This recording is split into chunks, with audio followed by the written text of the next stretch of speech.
Recording in progress. That didn't sound right. That sounded like oh.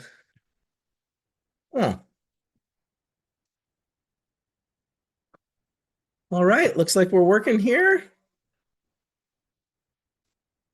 Okay, dokie.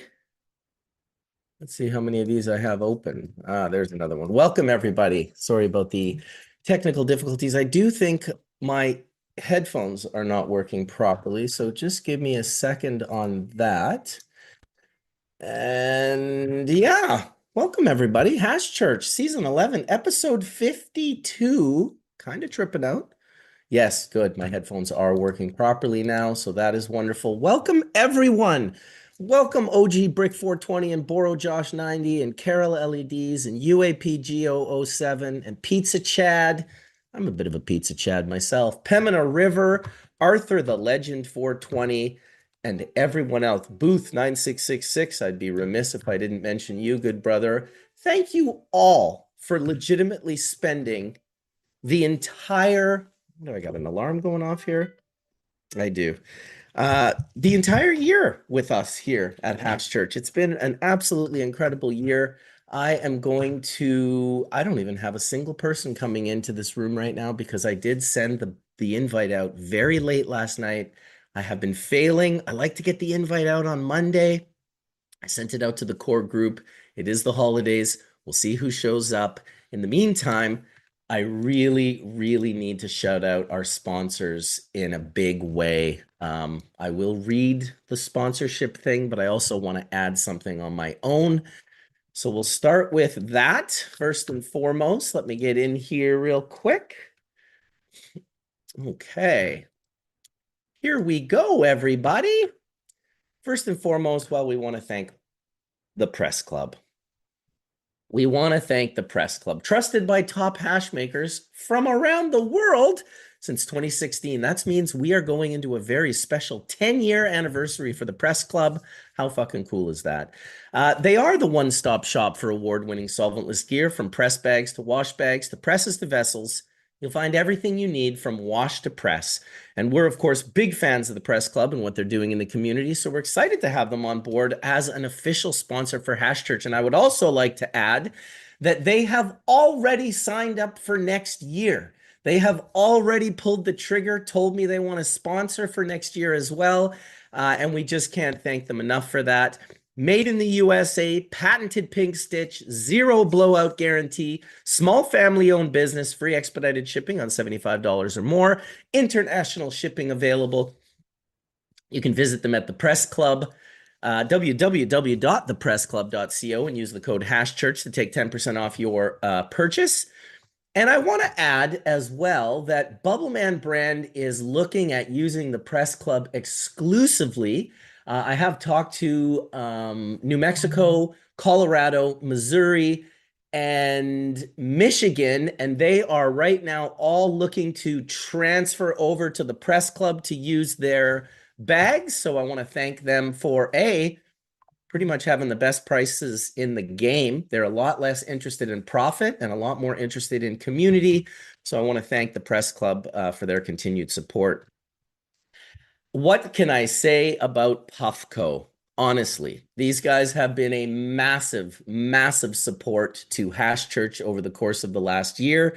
It all really started with me going out to Spain last March and doing a jar check with Jolly Roger, which I still to this day say was one of my funnest events I've ever done.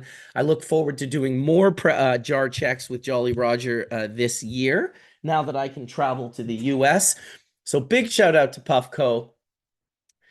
Before we light up the bowl, actually, no, we're going to go over here. We're going to elevate our sessions at Hash Church with Puffco's cutting edge lineup, starting with the innovative Pivot, a pocket sized dab pen that delivers the full rig experience on the go, featuring a quick release 3D chamber for premium flavor and real temperature control with 4 heat presets and haptic feedback. Now, I would like to also add that the Pivot is amazing because you can plug it into your phone to charge it. So when you're on the mountain, if you got a USB-C to USB-C plug, you can go right from your phone, right into the Pivot, and you can charge that bad boy.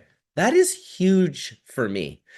For epic group rips, you can dive into the Puffco Peak Pro, powered by the revolutionary 3D XL bowl technology that offers a 78% larger chamber for 2 times more vapor. Even heating from the sides to get those terpenes a boiling, and an XL joystick for fuller loads with less reclaim. And don't miss the new Proxy, the modular portable powerhouse with 4 precision heat settings, fast 90-minute charging, boost mode for intense hits, and easy disassembly for seamless cleaning. Perfect for any adventure. Support Puffco's game-changing innovations by heading over to www.puffco.com or following at Puffco on Instagram today. Awesome. Thank you, Puffco. Truly and seriously, thank you to Puffco and the Press Club for being such amazing sponsors. We look forward to working through the year with them. We look forward to getting more gifts out to the peeps. We're going to do some more giveaways with the Press Club, and who knows, maybe even Puffco will kick down a giveaway or two this year. Now, don't get me wrong, they have been extremely generous and offered to the panelists. It'd be nice to give away some to the viewers as well. Last but certainly not least, well, we got to shout out Bubble Bags. We do stand out as a premier choice for water hash extraction, and it's no surprise why. We are the original innovators who set the standards for quality and performance. Crafted with durability in mind, these bags come with a lifetime warranty, ensuring that you're covered for years of consistent use. Our team behind Bubble Bags, well, we take pride in our pioneering legacy. It's been 27 years, backing every product with unwavering confidence and a commitment to excellence, making us the trusted go-to for enthusiasts and professionals alike, seeking top-tier hash extraction results. www, really just 3 W's, .bubblebag.com. There's so many W's because we just keep taking those wins. www. You can use the code HashChurch10 and literally get a 60% discount because I believe everything's on for 50% discount right now. So shout out to the sponsors. Thank you all so much for a wonderful year. And look at that. We got nobody. We got nobody. Let me see if I can get someone to join real quick. Otherwise, you know what? I'll puff some bowls. I've got my pivot, I've got my proxy, and I've got my peak, but I am in the middle of just drying out the bowl. But let's take a little dabby dabba doodle. I got some full melt bubble. Mm-mm. Yes, excellent, Robert. I would never forget that either. I remember all my sessions with Skunkman Sam, and let me tell you, I had a lot of them. I was blessed. I was blessed. Now, Skunkman Sam sits in ashes on my desk. I think of him all the time. Think of his lovely family. Think of how much they're missing him. I got a couple of dabs on there on the top there. Probably hit those today, actually. Maybe we'll hit those right now, in fact. Let me see. Do I have... Oh, I do have another Puffco right here that is ready to go. I charged it up last night, so let's hit a little bit of full melting bubbles. Oh, there's a little bit of rosin in there too, so that is going to be a double trouble maneuver. Yes.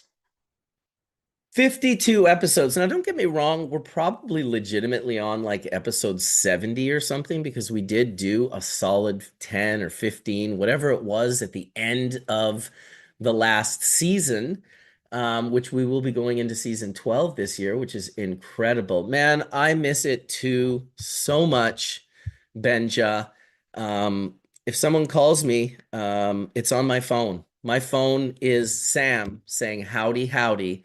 That's my ringer. If anyone wants that ringer, you can reach out to me via bcbubbleman@icloud.com and I'll send it to you via email. Thanks to Ed, who has been going through all the hash churches and pulling all the good Wade laughter stuff and all the good Skunkman Sam stuff.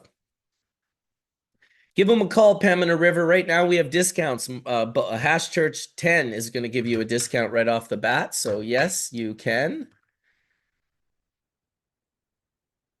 Oh, he's not going to come in. Okay.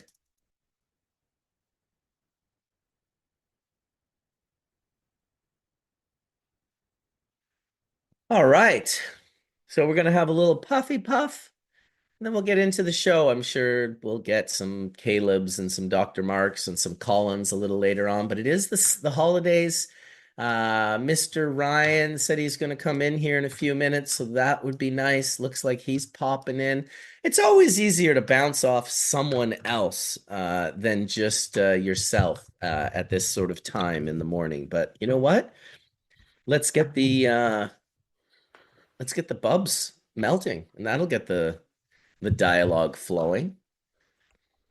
How's it going, buddy? Happy holidays. Happy holidays to you and all of church. You feeling good? You look good. You look like you're better. Yeah, the COVID's gone.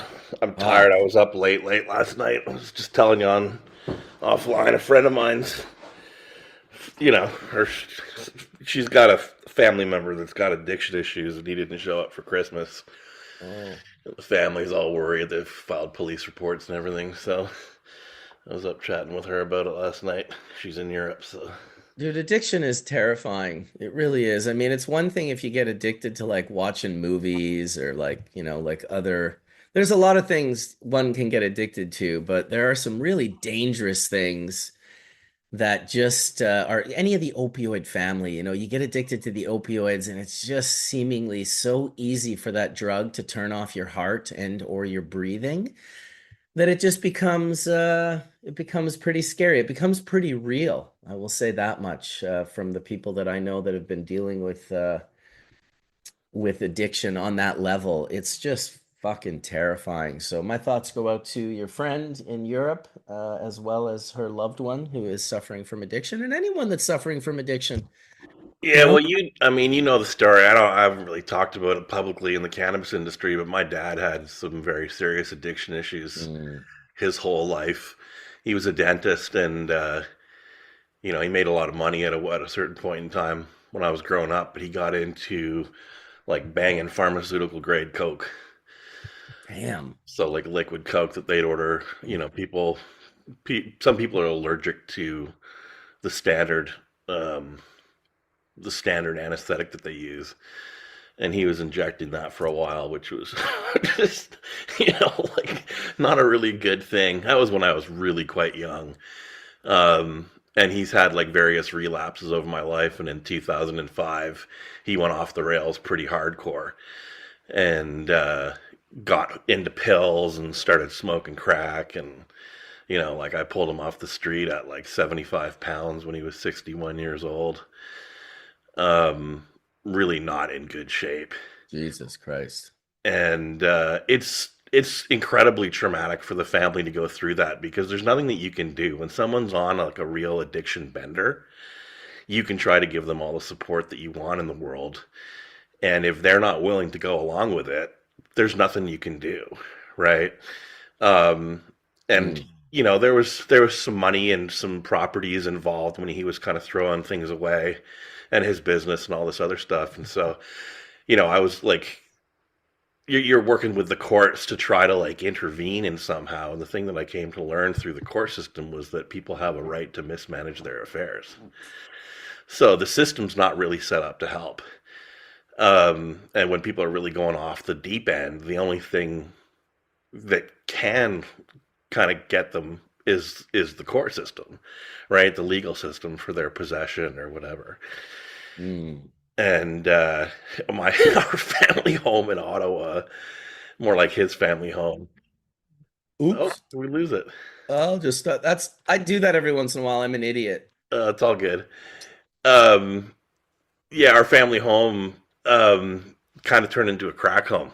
I was living out on the West Coast, and he all these fucking crackheads move into the house just because he had money and stuff to steal and a place to live. And so it kind of became like the crack house of the neighborhood, and it was in a really nice neighborhood in Ottawa. Doctors, politicians, and lawyers kind of thing. And this big old red brick house, like 4 or 5 bedroom house, that became a crack den. And the neighbors were obviously none too pleased about the whole thing. And I think that like the neighbors had called the police like 180 times within the previous year. So it was a problem, and people breaking in and stealing shit and stealing from the neighbors and stuff. But anyway, I'm not anyway. I don't want to go on and on about it, but it's like yeah, like when addiction gets out of control, people really they go off the rails, and there's not a hell of a lot that you can do to try to help them, except like work with the police to make sure the cops or the neighbors aren't getting stolen from, and you try to use the legal system to kind of corral them and get them into rehab, which after 5 years I was finally able to do. Um, but the whole process is really really fucking traumatic for the family. So like I said, I was up late speaking with my friend last night and just trying to be there for her over her brother. Fucking Um, terrible, man. Just terrible. And imagine your dad's doing this all and they're like, "Oh, they're stealing from us." You're like, "Bro, this is my inheritance. They're stealing from me. They're stealing from my dad. They're stealing from my whole family." That must be impossibly difficult to watch happen. All the while, most importantly, your loved one is disintegrating. well, and that's the thing. It's about that. Like the money comes and goes, and you have to, you get to. That was actually one of the major lessons that I learned throughout that like 5 year process. Is it's not life is not about stuff, right? Like it's just not about the stuff. It's about the people, Mhm. and you can't replace them. And we have other friends, Mark, in this cannabis industry in Canada. I had another friend that went through this with her brother, and like he disappeared, and they found him in a ditch in the spring when the snow melted. Right, so it's like the worst can happen.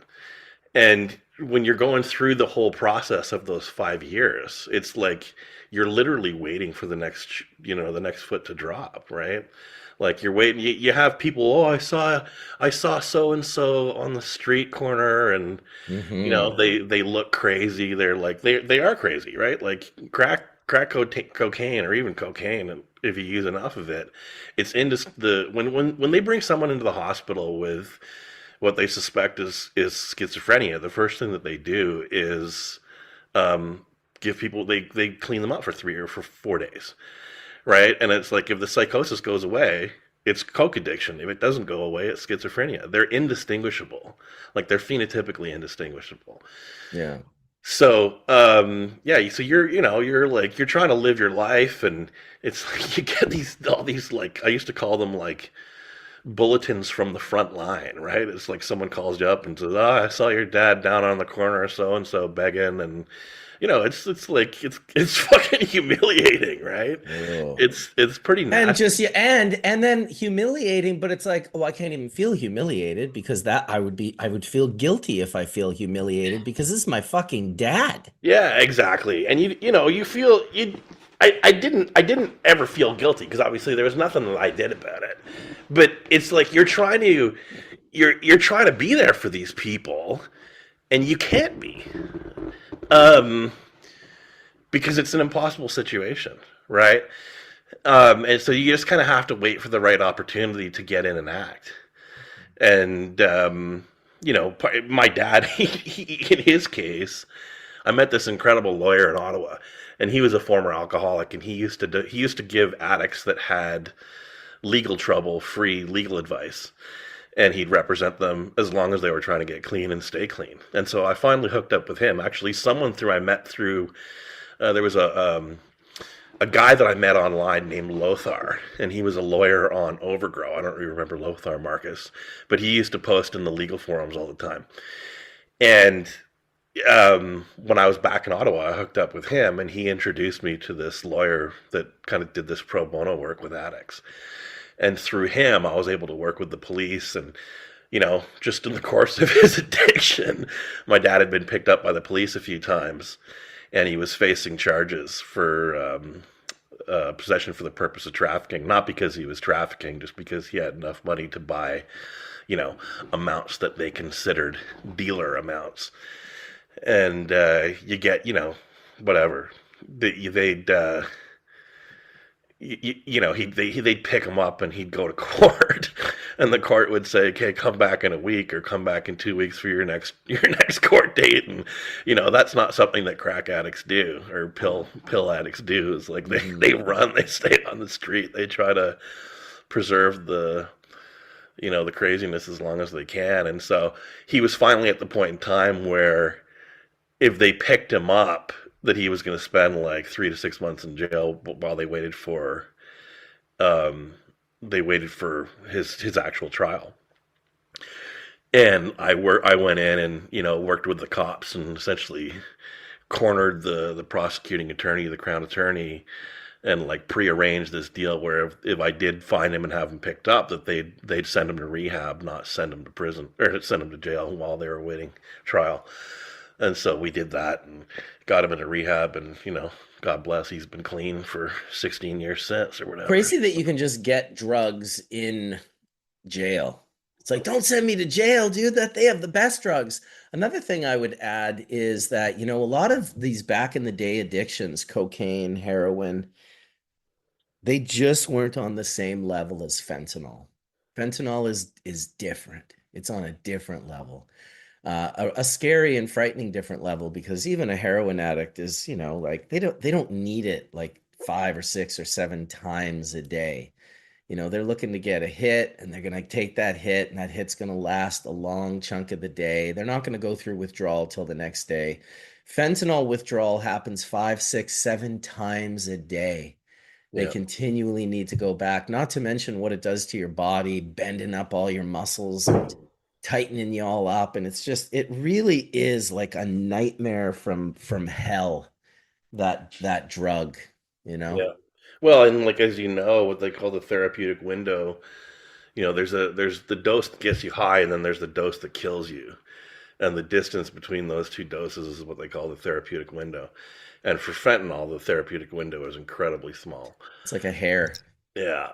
And we last year, someone that's very important to us in the cannabis kind of legends in the cannabis seed industry, this lady that we know, she had a 16-year-old son, and he started getting onto the shit. He was going through a rough patch in his life, and got kicked out of school for weed. It was actually the principal found weed on him, and so they kicked him out of the high school that he was in the good side of town. Wow. And he ended up going to one of these kind of more rougher schools that would accept him. And he started drinking there, and then some of them started getting, they were going and buying. They were a 16-year-old kid, 15-year-old, 16-year-old kid. So they go down to the liquor store and pay some adult to go in and get them booze. Well, the guy that they were paying for booze was this homeless dude, and he was using fentanyl and something they called down. It was like a mix of fentanyl and some benzodiazepine, and they smoke it in a pipe. And so this kid started smoking that, and within a couple of months, he was gone. He passed away. They found him in the morning, went to wake him up for school, and he was cold in the bed. Oh my And God. and this is someone that's like been very very close with us for 20. Her very well, Marcus. And this is someone that we've worked with for almost 30 years, and it was her only child, and it's it was a real tragedy. It was a really really sad thing. Um, but That's yeah, like beyond these sad. these other drugs are fucking dangerous, man. Like they ruin lives, they kill people, they cause a lot of harm, and it's one of the reasons that we support cannabis is because it's a safer substance. It's a safer substance than alcohol. Well, we got a problem with drugs in our society, right? There's there's things that are experimental, and interacting with drugs and trying drugs and experimenting with drugs. They're like part of the human experience. Yeah. Um, Yeah. but it Ryan, can, to kind of dovetail off what you're saying, like I think it's important to note, like you can't even try things anymore. Like you can't just be like, I'm gonna go out Exactly. and have fun and take a hit at L, or I'm gonna go eat this new substance or whatever it might be at a rave or a concert or whatever type of experience you're trying to have. It's no longer a place where you can you don't know the chemist, right? So let's just call it that way. And if you do, you're really lucky that made it. And that doesn't happen anymore. And if it does, it's stepped on hundreds of times before it even gets to the person that's going to take it. To Marcus's point, that, or what you said with the therapeutic window, there's no way to know, and there are test strips that I highly recommend people that are going to shows and events to make sure you're armed with these types of tools. So if you do want to have these types of experiences, you need to be safe. And it's super important that you do have the right tools if you're going to go out there and want to explore with your body and other substances. Well, and Um, youth feels bulletproof, right? yeah, There's something about when you're young, you think you can do, you think you can do it all.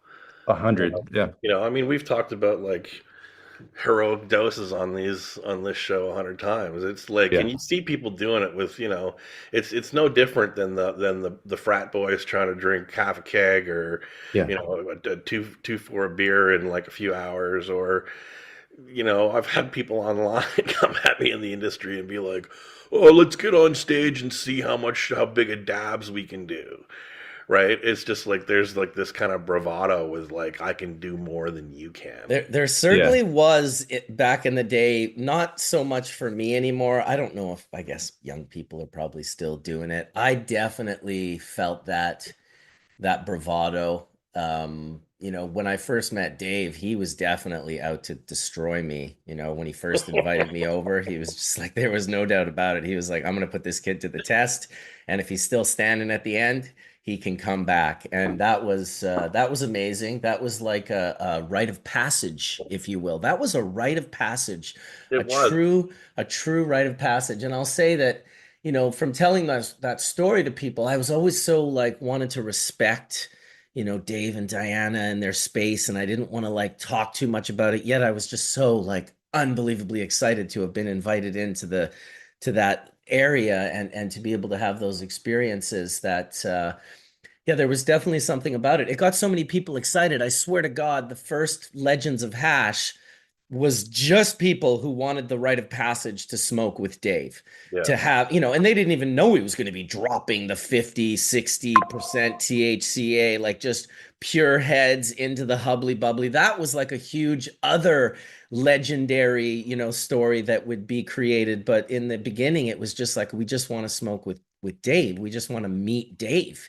And that's kind of how Legends of Hash, I mean, truly and honestly started. It does give me pause, this fentanyl thing and this drug overdose thing, this sort of bad drugs that are out there circulating and killing people. For the first time, and I hope people who are pro cannabis can hear this, I'm starting to see a lot of anti-cannabis stuff again. It's popping up in on X, it's popping up on the social media. And what I feel is a real bummer is that it's gaining momentum with pro cannabis people who are calling out the Schedule 3. They're like, no, no Schedule 3, no Schedule 3. And if you read their posts, they sound very much like the Kevin Sabet and the other sort of anti-cannabis people who are promoting all this anti-cannabis stuff. That stuff is like a cherry on top. Soon they're going to be like, look, even the people who support cannabis say no Schedule 3. And so I just see them gaining momentum again, this anti-cannabis, this prohibitionary mentality. And I would warn the people who are pro-cannabis, don't get caught up even in the optics of looking like you're on their side. That's all I'll say for that. It's well Yeah, said. well, part of our culture has lived on the fringes of society, right? Like one of the things that I always loved about cannabis and that we've kind of lost here in Canada was that any family, any mom, and I knew lots of them, they could stick four, six, eight lights in their basement and pay the mortgage, right? Like it was kind of like the great equalizer that allowed people that were maybe on the lower half of the tier in society to be able to live decent lives and get a little bit of a leg up just with those few $1,000s they could make every month, right? It was enough to just pay the mortgage, It right? I was a mean, big one.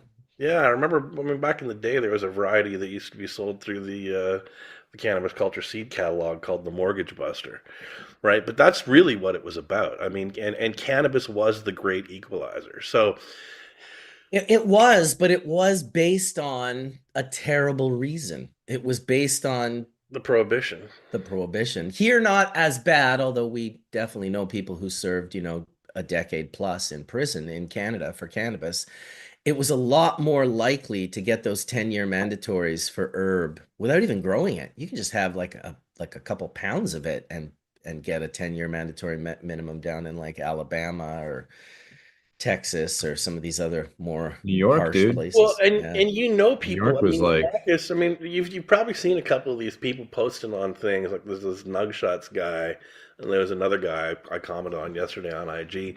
But they're doing posts about Beasters, right? And it's like, Beasters was just the shitty weed that came down from Canada. All Canadian weed is shitty. And I lived in California for 3 years working on that project, and being down there legally, and I used to hear about The Beasters. Beasters Project? I'm No. just.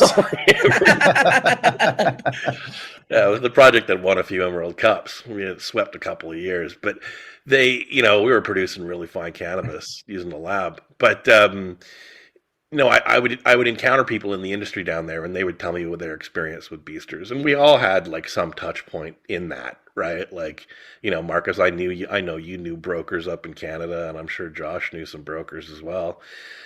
People that were running around, and very often they were Americans that had come up from the States, either as brokers or growers. They'd set up camp in Canada because it was safer to be here.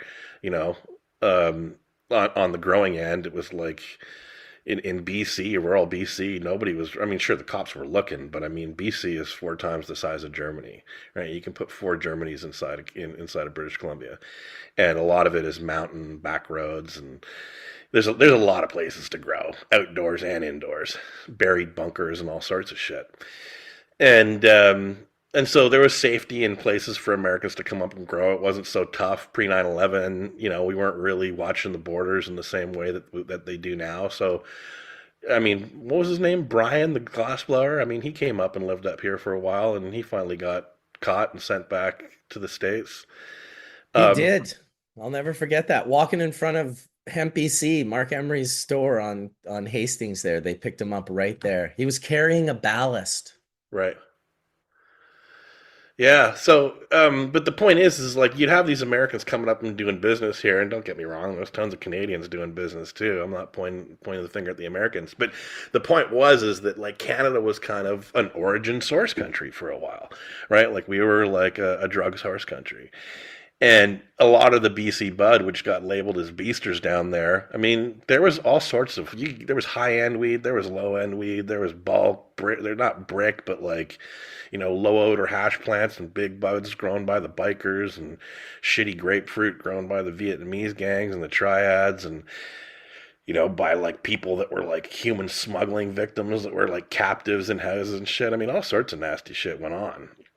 And obviously, Yeah. not all of that weed was good, but pre 9/11, before they closed off the border, I mean, all that stuff would sell. So the American buyers, if they could buy it cheap, they could find a market for it down in the States.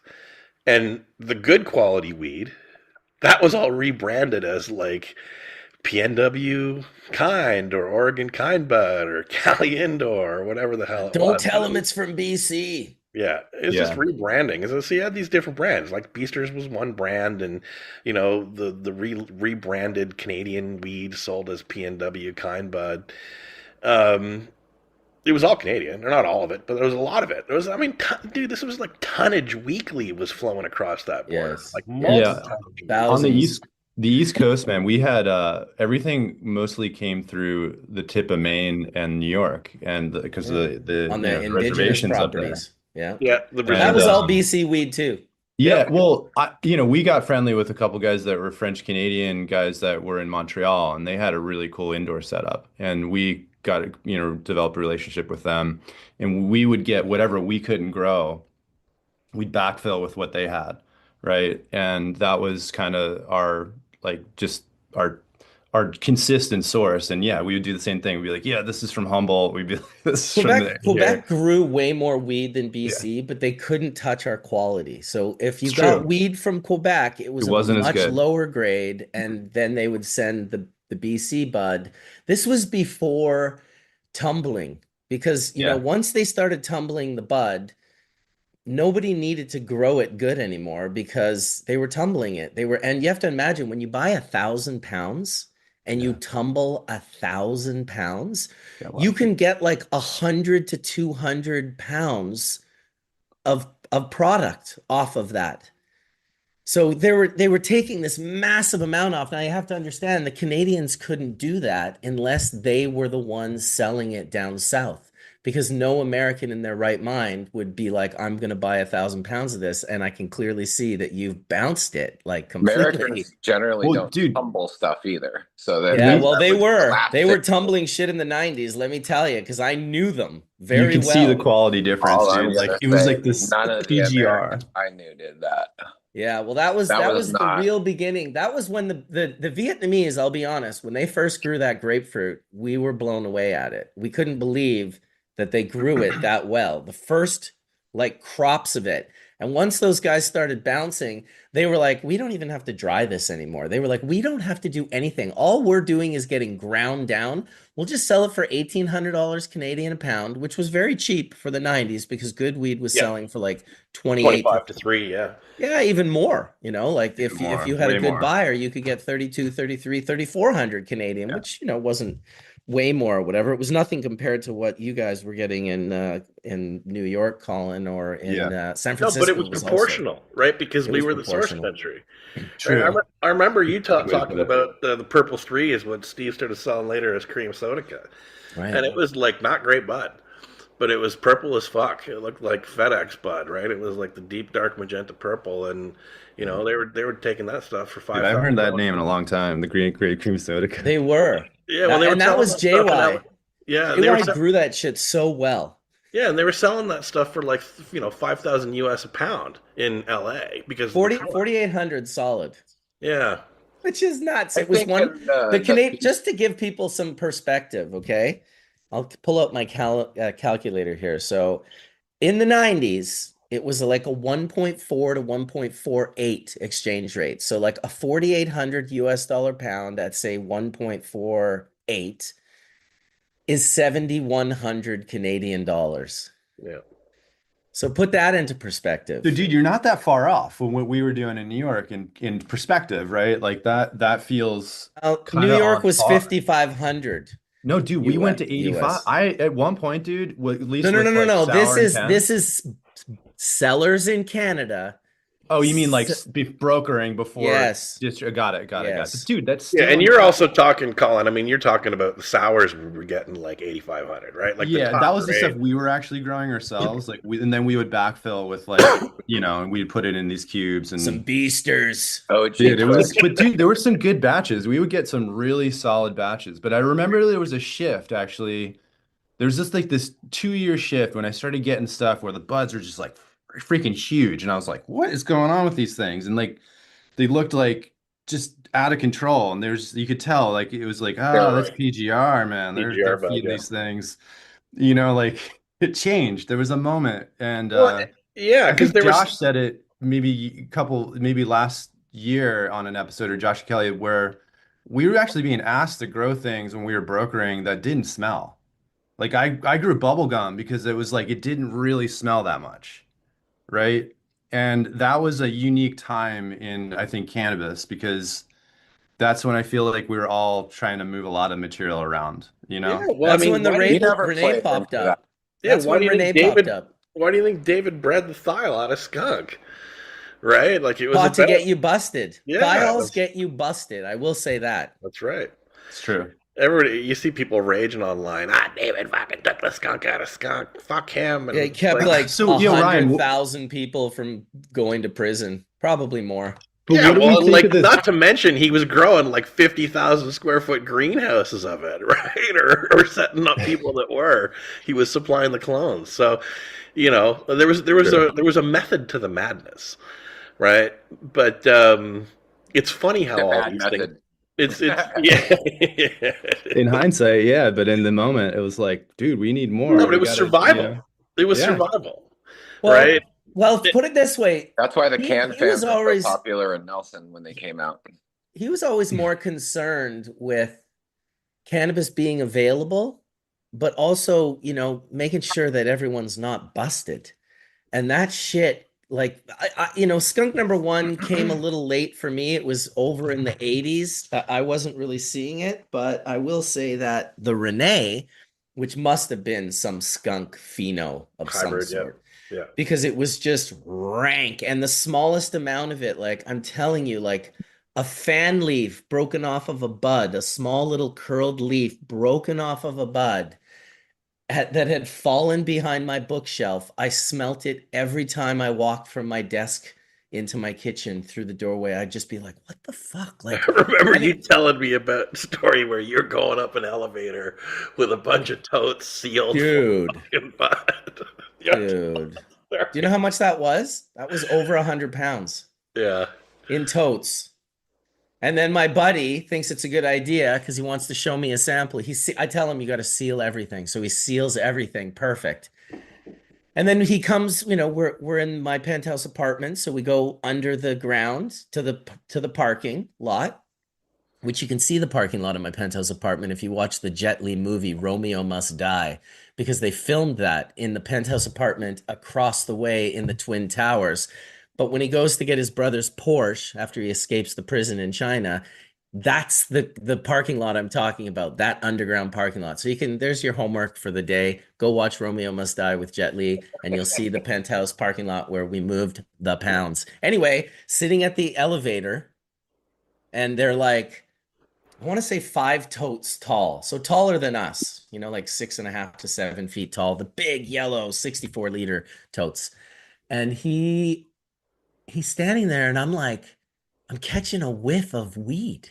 And I'm like, oh my God, dude, like, Some guy fuck, get in the bro. elevator. No, two native girls got into, and it wasn't in the elevator, it was in the little room in front of the elevators waiting for them to open. And the native girl to the other girl said, man, it smells like burn in here. And I was like, oh, is she using like a new lingo? And then she goes, imagine if those were all filled with burn. And I'm just like, oh my God. I'm like, now my knees are like loose, and we're all like, ha ha ha ha ha. Like, get in the elevator, go up to the fucking penthouse, and, lose my shit on my buddy and I said to him, I said, what the fuck, dude? Like, I thought I told you to seal it. He's like, I did. I sealed everything. Like, I don't even, he says, oh, wait a minute. Oh, yeah. I grabbed a bud for you to see. I wanted you to be able to like see a bud, smoke a bud, have a bud. And I was just like, dude, you sealed like 120 plus pounds of weed, and then you left a bud in your pocket. Keep in mind, he drove from the Sunshine Coast to downtown Vancouver. So he took a ferry with that bud in his jacket. He drove like 25 minutes on the highway down through the city, right into all the main streets. Like, holy shit, dude. Talk about not paying attention. I will say this much. We were all beyond stupid. The shit that I saw back in those days of selling weed, particularly from US people that would come up with money, like 100, 200 G's, and then do something like, oh, yeah, I went to the Peeler bar. What was it called? The Orange Number Five, which was basically run by the bikers. And then guy goes in there, and he's asking people for weed. Oh yeah, I need, like a hundred pounds or whatever. I got a couple hundred grand, blah, blah, blah, blah, blah. While he's in there, they just go out, find his license plate, break into his car, and find the $200,000 cash in the trunk. This story happened countless times. Crackheads started becoming savvy to the American plates and the American buyer in specific zones of the city, and they just break into those cars. And sometimes they get 100 pounds of weed, and other times they get a couple $100,000 in cash. And I just always pictured the party that those crackheads were having that night after fucking finding that kind of cash or that kind of stash. and it always just melted my brain. Like, oh my God. And I can't even tell you how many times it happened. That was kind of a big difference. Like we were Americans, that came up to British Columbia and sort of discovered it, in 1998 and had come up to Whistler the year before. We really kind of discovered what BC Bud was. And I think Beasters really turned out in the end just to be hydroponic and aeroponically grown weed. And you can decide, whether you agree with that or not. But because it was just so 100%. bulletproof and it was so like you could throw it against a wall and nothing would happen, it was like almost like it was fake, um and Big bud and hash plant. Yeah, Biker it was a grown big definitely bud a and big hash bud. plant. And anything in the that hemp price star. range, anything in that price range got labeled as beasters down in the States. It That's why wasn't you had to called that change when the it was in name. Canada. Yeah. Oh yeah. Did you guys go grow any Kong? I remember Oh growing a yeah. ton of Kong. Like, Kong was grown up here for certain. The big ones in the Hemp 90s star. from the Hemp Hemp Star was Star. the big one in the Kootenays. Hmm. That was the one you could get hundreds and hundreds and hundreds of pounds. And it had a very light green and very crystal covered, very much Super crystally. different, but same to the hash plant, which was also a Jamaican perfect. sugar and all those Well, ones. that was all one. That was like Sugar Bear and Sugar Shack and Jamaican, and that thing had like 5 or 6 names. That was actually pretty strong weed. Also, like very like lacked odor, kind of like the hash plant, which was just musky but didn't have any sharp odors to it. There were no thiols or any of those sort of gassy or fruity terps. It was just really like, Oh, but it big was and bland, and it would big grow and well. bland. Would grow Yeah. well in those bubbling buckets. Yeah, Right? exactly. And it looked like it belonged in LA, that flower, It was just big. We always called it like the fake boob, fake Yeah, eyelash bimbo hair, bud. Bimbo bud. you know? That's what we felt when we Bimbo came from Bud. Oregon. It was always like our weed was super dank. Like I mean, I grew up in Southern Oregon, so I was lucky. My parents were super into weed and went to Vietnam and came out and they were super radical. And my mom was like dark skinned Puerto Rican in Southern Oregon before the whole Mexican thing and stuff. There was a lot of parties and things going on. And my dad was like half biker and all the whole thing. But like the weed was always good and super dank, gnarly purple kush ever since I was a kid, like super vibrant, like fuchsia purple kush. Like was so good back then. And I remember this concept that you were safer with weed that didn't smell good, but it hurt my brain because I was like, but weed's supposed to smell good, you know what I mean? So Hurt like all we our were brains constantly like till just you had to going for drive good. 200 kilos of it across Dude, the we did country. it. No, trust me, that there's a reason why there's food sealer bags. Like you can stick a fucking skunk in and triple seal it and drive across the country with it. No one's gonna smell it. You know what I mean? Until scanners and sprinter scanners come and all of a sudden they're scanning your car on the freeway and all kinds of shit. Well, there were cops that were smart and they were you don't realize how much you stuck out in Well, reality. if You know what you I mean? came Like, from a Grateful Dead parking lot, well, you that's were right off the bat. used to You're on going many in. lists. You're on many Well, you're just lists. used to going into the line of fire. Like the cops are before the show, they're after the show, they're in the show. So you kind of, I mean, you have to get good at it or you're going to get I you're always not just in went it to anymore. shows to enjoy them. I never thought it was a good idea to sell shit at shows, and I knew Oh, it wasn't because I would hear about all my friends getting busted, and I thought Yeah. this is not a karmic debt I personally want to like be a part of. Yeah, you want Well, to get It high and make listen well, to like you, music. Josh, that was I took the opportunity to take the opportunity to try to turn it into a business. So and ah, thanks to the homies that worked the lot, family, because we wouldn't have the shit we have today. So, a hundred. there's people well, for no, every give little give thanks category. give thanks to the homies that did all the time in prison because that's I where the know. profit Yeah. came from. That's what Well, basically what I'm trying to say. Yeah. There's a person in Go each free for category. 3. I'll never forget that sentence. Go free for 3. All right, so the worst thing in the world is going to jail. Everyone agrees on that. The second worst thing is everyone losing their whole entire livelihood and not having the ability to work in that space. Like that's not a win. So right now we're not winning simply by bringing people out of jail. Like, we need No, people you have to make out of cannabis jail, and we accessible. need real people to Yeah. grow real ganja Yep. for real medicine.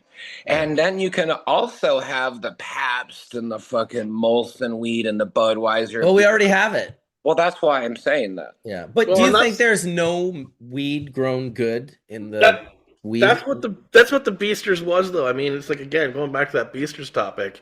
It's true. It's like there was guys like us that were growing the weed and culture people that were selling it and brokering it, but there was organized people too. I mean, dude, like there were like the guys associated with Advanced had like an air school, like a flying school down by the border over in Abbotsford area, and like they were flying plane loads and helicopter loads down. I mean, this was fucking big money, and it wasn't just all. It was, for some people, it was billions. only about money, right? So they didn't give a shit if you had stinky weed. They wanted stuff that was like stealth, right? Big, bulky, resinous, looked good, the bimbo bud, but they didn't care if it got you high. They just cared if it was big and it yielded, and it was cheap. Because it was a business. It's about profit margins. It's about money. It's not about cannabis.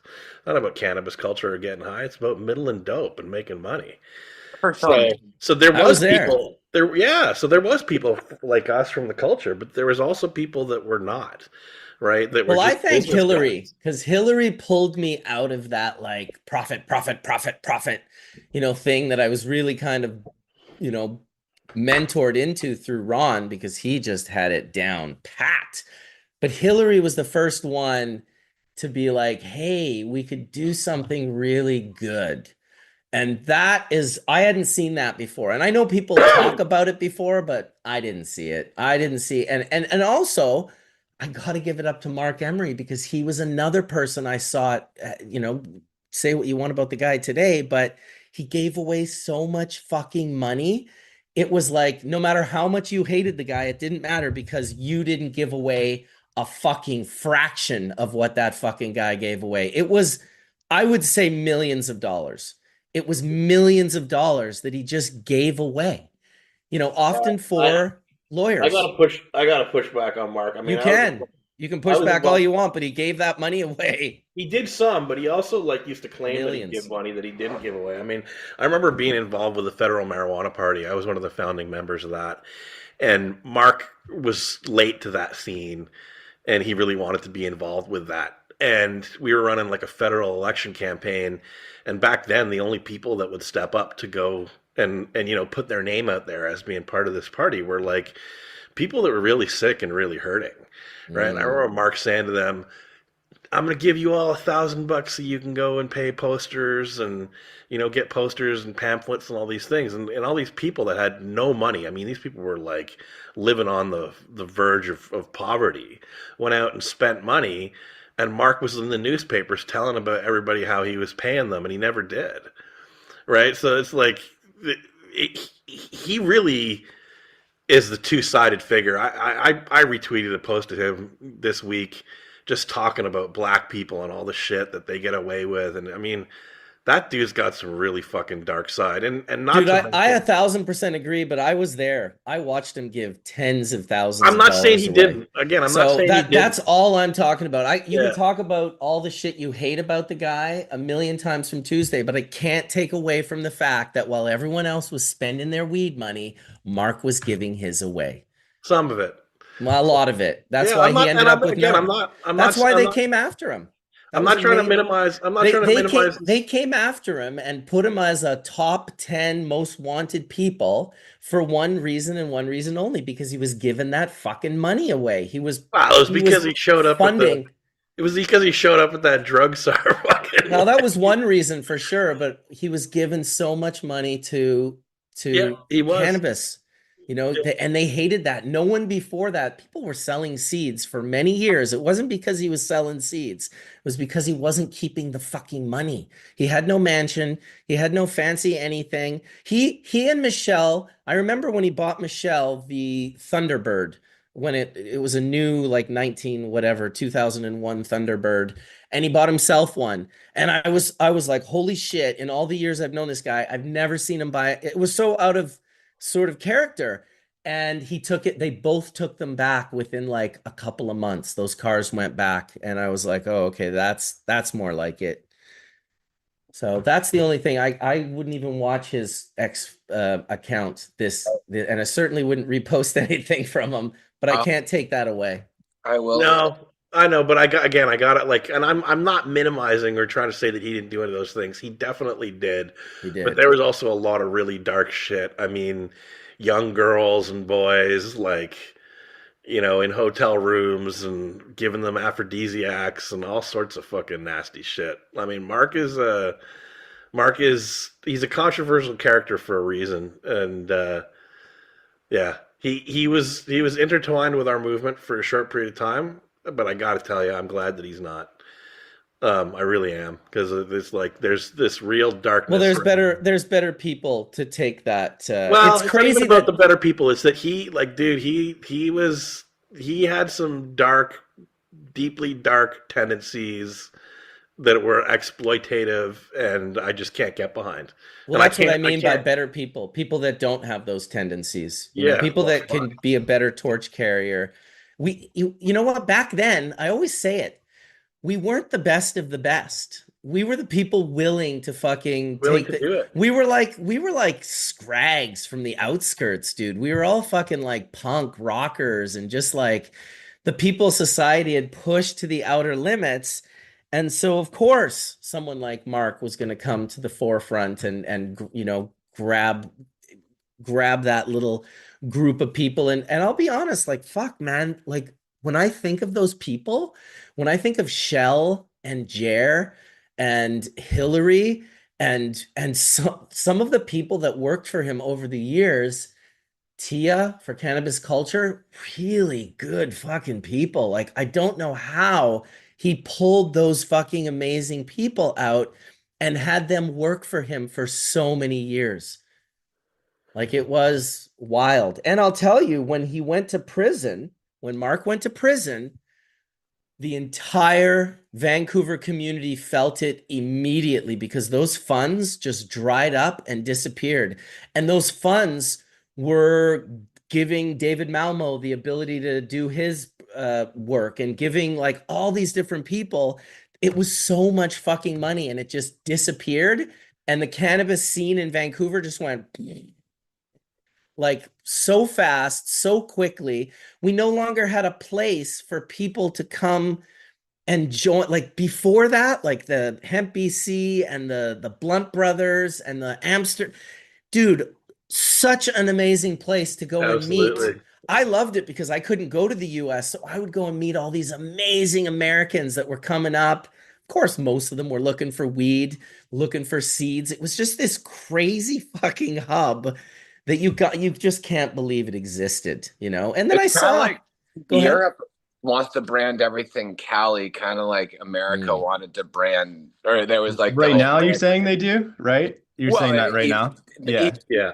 still, let's just say they still do it. Like, No, it's if dude, you it's go to rampant. Amsterdam, it says Cali weed.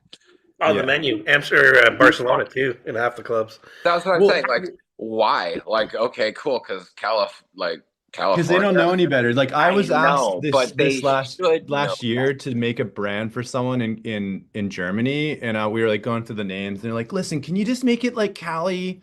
Start with Cali." And I'm like, "No, we absolutely can't do no. that at all. You're not even from California." And it was really interesting because I started realizing that depth perception is real in these other markets, but I feel like they have an opportunity to make something fresh, new, exciting. They should take an opportunity as their own self to, their own nationality or whatever, be stoked about Germany. Maybe German weed is the best. I don't know. Like It'll get there, but it takes time. It's like it's these yeah, these people that are doing these brands, they want to ride the easy train, it's right? crazy. Substance is, you got to put novelty into or put substance into novelty, and it's really hard because you just want to put novelty into it, right, all the time. It's like let's No, just then people novel, want people make want it the novel, easy guys, and it's they like want the easy no, just thing. make They it want to ride substance. the easy train. What would be a Yeah. good one? Would be like light depth, like depth perception. That's a I good like one. Yeah, the but idea of organic or not organic. yes, That's all like, these things. provocative, but Totally. Well, Marcus said it well, I think, just a minute ago. Like, I feel like before we move on, like, I think what on this on the idea of perception, like, because I hear from Ryan is he has a very different perception of what that was, and your feelings towards it are very different than Marcus, and they're not wrong. They're your feelings, right? But I think what I'm noticing just in the conversation is for Marcus, it feels like it was like how Overgrow was for me as a young guy, a young child, like a kid. I was just a kid. It felt like a sense of community, a place where I could belong, where I could And go it was. express ideas that I didn't know how to talk about with other people. Yeah, You know? yeah, and it was. Yeah. And that And guy shit again, the like, bed listen, too, I'm Colin. not talking down that scene. It's just I was living on the Totally. West He Coast. did. We I, could talk about that, but another time. But yeah, he did shit the bed. You're right. I was living on the East Coast at the time. I was living on the East Coast at the time, so I wasn't part of that scene the same way. And my connection to that part of the scene was the folks that started the Amsterdam, because they were running the seed kind of the seed distribution in Canada. That was actually the lady whose child passed away from fentanyl last year. It was Karen. She was one of the founders of the Amsterdam Seed Company, or the Amsterdam Cafe. So they were like, they were a crucial part of the block, but it was just a different avenue. Listen, all these movements. It's like on that I said on that or the hash post, the water hash post. These things in this culture, David, again, going back to David, he used to say it. We all stand on the shoulders of giants, right? It's the evolution. Whether it's genetics or water hash technology or whatever, there's tons of people that played a role, and everybody had these small incremental roles, and all together we've done something that's incredible. And people get upset because they were left off the list. I didn't mention Kenny, Trichome Technologies Kenny in the thing, and he got kind of upset at me this week. I opened my IG box to a pretty big rant from him, quite pissed off about the fact that I left his name off. And you know what? I didn't even realize that he was involved in the water hash story. Well, no, because his water hash story, and I'll be honest, like it just never added up. He told me that story years ago. He was convinced that Mila made the bags based on him showing her, and that just isn't the true history. Mila didn't make the bags. Eldon came up with the bags. Mark Rose made the bags. He named the bags Isolator, and it was all based on looking at Reinhard Delp's ice cold extractor. No, And I get that. I get that. But he started from there's this thing that happens in evolution. People can have independent absolutely, thoughts, 100%, and they all end up with the same thing. absolutely. Like, I mean, Mohan Ram, he was the first guy that did the STS, the silver thiosulfate thing that led to the feminized seeds revolution. But nobody paid attention to any of that stuff. He published it, and it was gone into the scientific literature. But he published it. There's proof that it exists, dated and month, and right. But there wasn't. Hybe, who used to post his PNW friend on I remember Overgrow or whatever, he independently discovered silver nitrate and silver thiosulfate. Right, like he came to it through a different path, because that's the technology that they use in cucumbers. Totally. Right, and so it doesn't matter because the other path is dated. That's all I'm saying about. Listen, I spent 5 years in a water hash. I know, like lawsuit for a patent. So yeah. I have a bit of a more like passion about finding out the truth. And I told myself, no matter what the truth is, because I ended up paying Reinhardt 6 figures.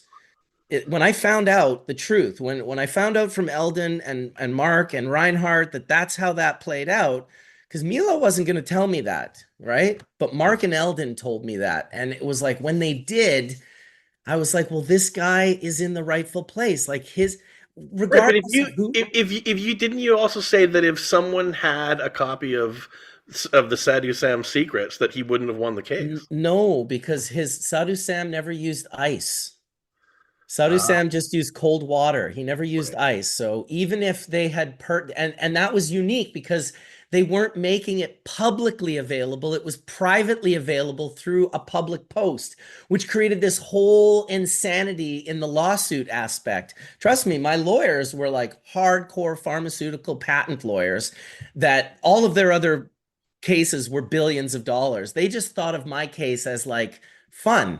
They were like, this is just fun. We just want to win this for you. And, they got to the point where they felt like they could win it. But the minute I found out that the bags came from Reinhardt's machine and he had a patent. I was like, well, fuck it. I got to pay this guy. Like, this is the right thing to do. This is, I wanted it to be from Dave and Rob, and I wanted it to work out that way. And you can't imagine. This is the other problem that I have with people who say they were making water hash with zero proof, zero photographic evidence, zero magazine articles, zero anything. I've Yeah, heard it 100 times. exactly. I've heard it 100 times. Kenny published an article though with Mel Frank, didn't he? He sent me Yeah, a but picture that of was, dude. But, Yeah, all right. but So what what Marcus is year? touching on is really 90. important, I think he everyone. said it was like 98 or 97. So Reinhardt made his machine in 97. The isolator bags already existed in Exactly. 98, and bubble bags were in March of 99. So it was like, it just wasn't early enough. First of all, Sadhu Sam was the first semi-public thing. Prior to that, it was Neville telling him. Prior to that, it was the unknown American, who you're saying now is Ed Rosenthal. Not So though, because that's yeah. the history of it. And that was So pre-80. Like that would have been 80 between 84 and 87 because yeah, Sadhu Sam took that article out in 88. All right. I think it's important for the listeners too to really pay attention to this because it's really it's the most important thing in the history of our existence. We don't have great history, and I think it's really important that you laid that out on the show here because most people don't understand real history. It gets mixed up. It gets kind of like we've talked a lot in the past about this on the show. It's people bend things to make the narrative favor them, right? And I think in this Always. moment, it's good to call it as it is I because just it's wanted it to be the truth, dude. I don't yeah, care let's what. just Here's be the the thing. truth. We don't It's like we because don't have everyone to has a rewrite our story. history. Everything that you've done, you don't have to embellish. Yeah. It's enough, right? And that this gives me the opportunity to also shout out Jason from Payload Bags, who was a part of that lawsuit with me and who also paid out Reinhardt and who also helped pay the lawyer with me. And I should shout out Lucy as well. Lucy is the hilariousest story. You want to talk funny? She did exactly what I did. She came to Amsterdam. She sat at my booth at the Milkveg one night for about 4 hours. She wrote notes and things, and she went back to Montreal and she created a company called Triple Extractor. She became the XX Extractor lady, which was Triple X for Amsterdam, Yeah. where she learned. Yeah. And Lucy was a single mom. And when the lawsuit came forward and Reinhardt hit me with the lawsuit, I was like, fuck, I bet you he's suing other people. So I started reaching out to other companies and I found Jason and he said, yeah, I'm getting sued. I said, well, do you want to share a lawyer with me? We could pay 50-50. And then we ended up bringing Lucy in and we could say each pay 33%. And so it became this value to us to take on the lawsuit as a team. So we weren't all independently paying full price for a lawyer. And Right. so in the end, Lucy, God bless her, she ended up making a private deal with Reinhardt before we even came to that conclusion and bounced out of the lawsuit, which I will say I was super pissed at for a while. But I was, her being a single mom and stuff, I supported it and was like, you know what, whatever it is, it's all part of our story. We all have to play our story how we play it. And so, yeah, she was a part of our lawsuit for a while as well. And that's how it went. And yes, I knew that very well, Diana, that Sam didn't care about the money. He just wanted to share the technique. I'm sure I'm sure this water hash had its moments where, when I first saw it, it was a two-bag system. It was 97. It wasn't impressive. The hash wasn't properly dried. No one really understood it.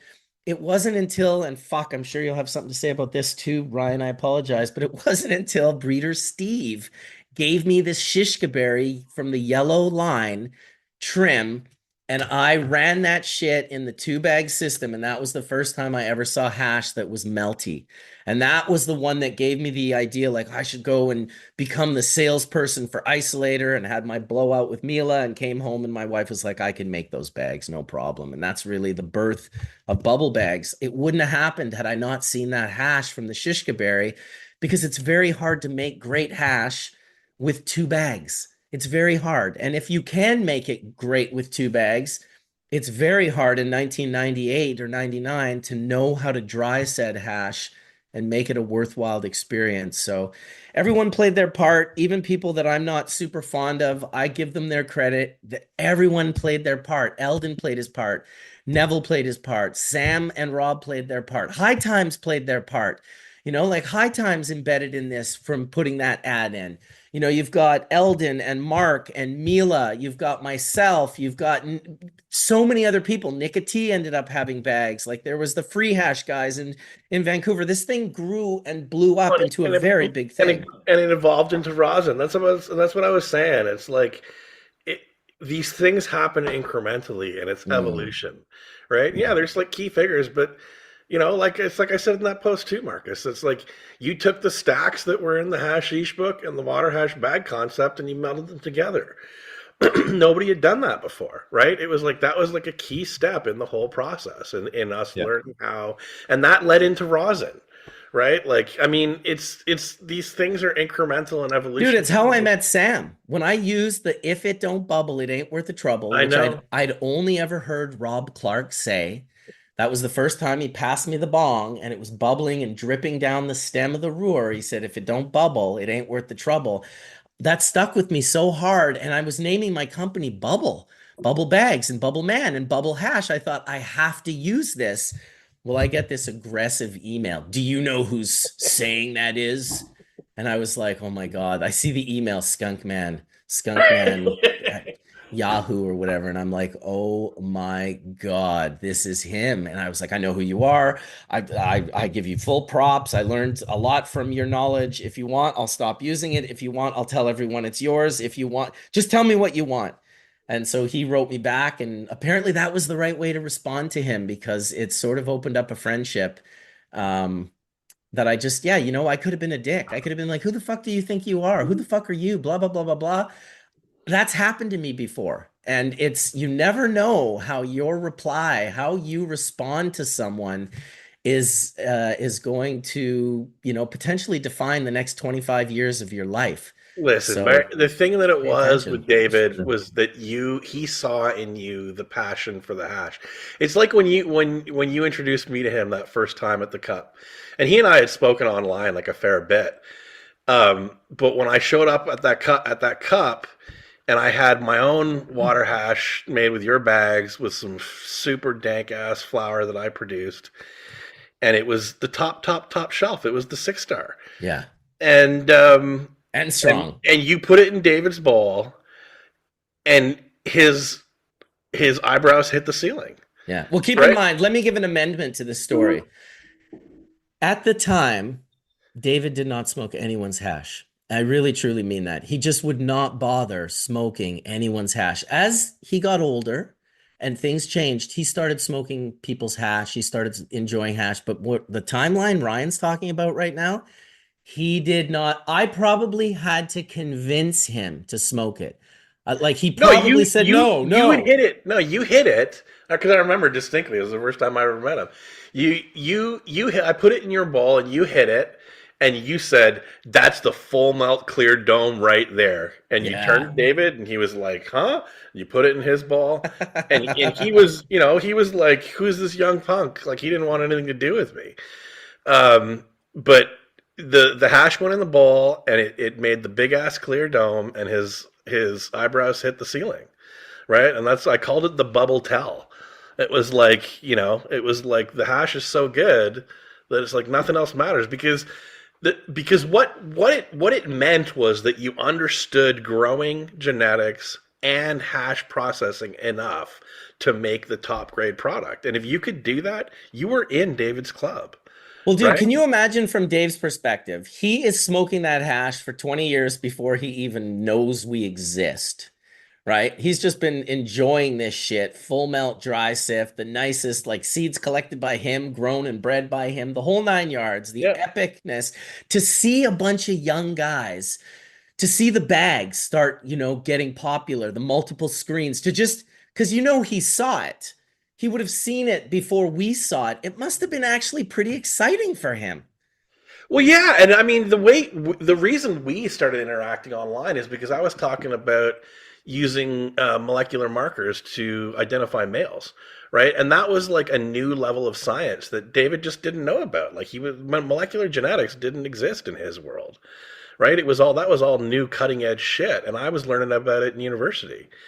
I came across that technique because I was going through the stacks at the local university looking for every. I mean, this is like pre Google, right? Dude, Like I going through remember like because I met you like in 99 or 2000.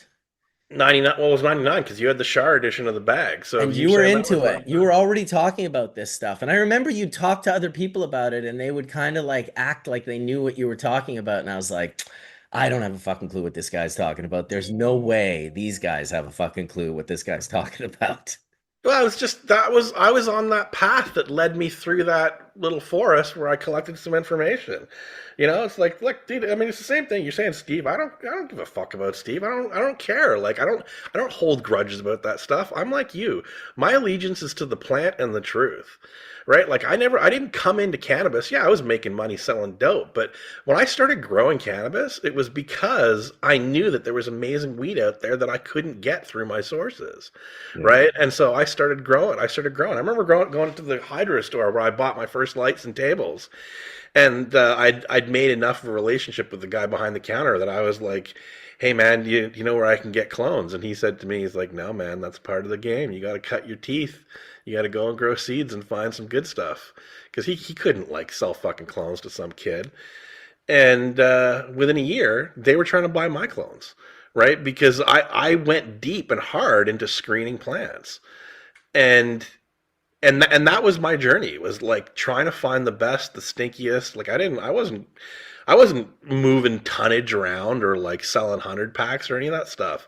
I was growing a few lights, like 6 lights that which expanded, but you know I started small, and it was only about finding the best. And I found enough plants that were good and unique that all these other bigger growers started they were buying my dope. Like I was selling my dope as personal to all the other growers, right? And they were smoking my dope and selling theirs. Yeah.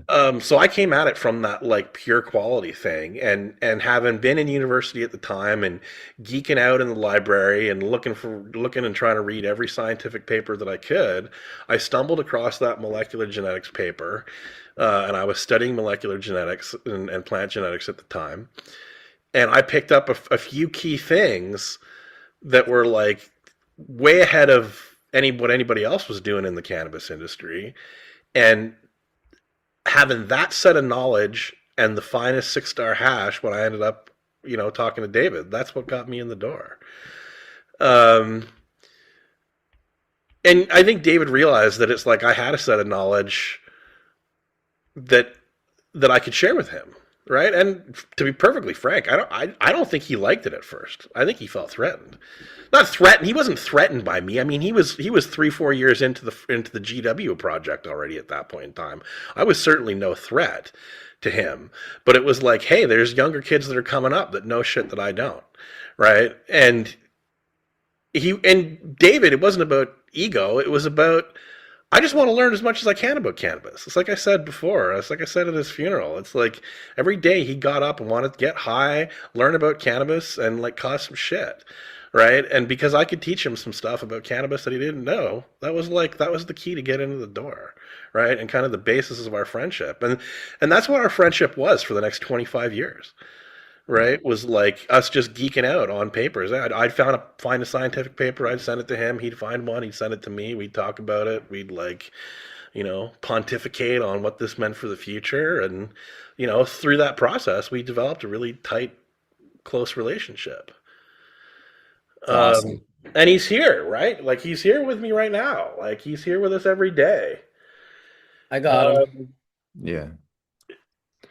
Well, I think Ryan, you know what you or to me you're exerting is that you were lighting these fires, little flames that you could grow bigger together and have conversations over, and take the newer white papers that are coming out and ideate over your intellectual thoughts on them, and that's well, a and it was great the same with relationship, him with man. me too, right? Like, I mean, all of the CBD stuff, all the flavor class work that we did down in California, where we showed that terpene profiles are inheritable and Mhm. independent from cannabinoid profiles, and that you can essentially mix and match through breeding, Yeah. that came from David. I remember David Mhm. told me that, like, when he was doing the CBD work with GW, they had crossed a haze to a CBD type plant.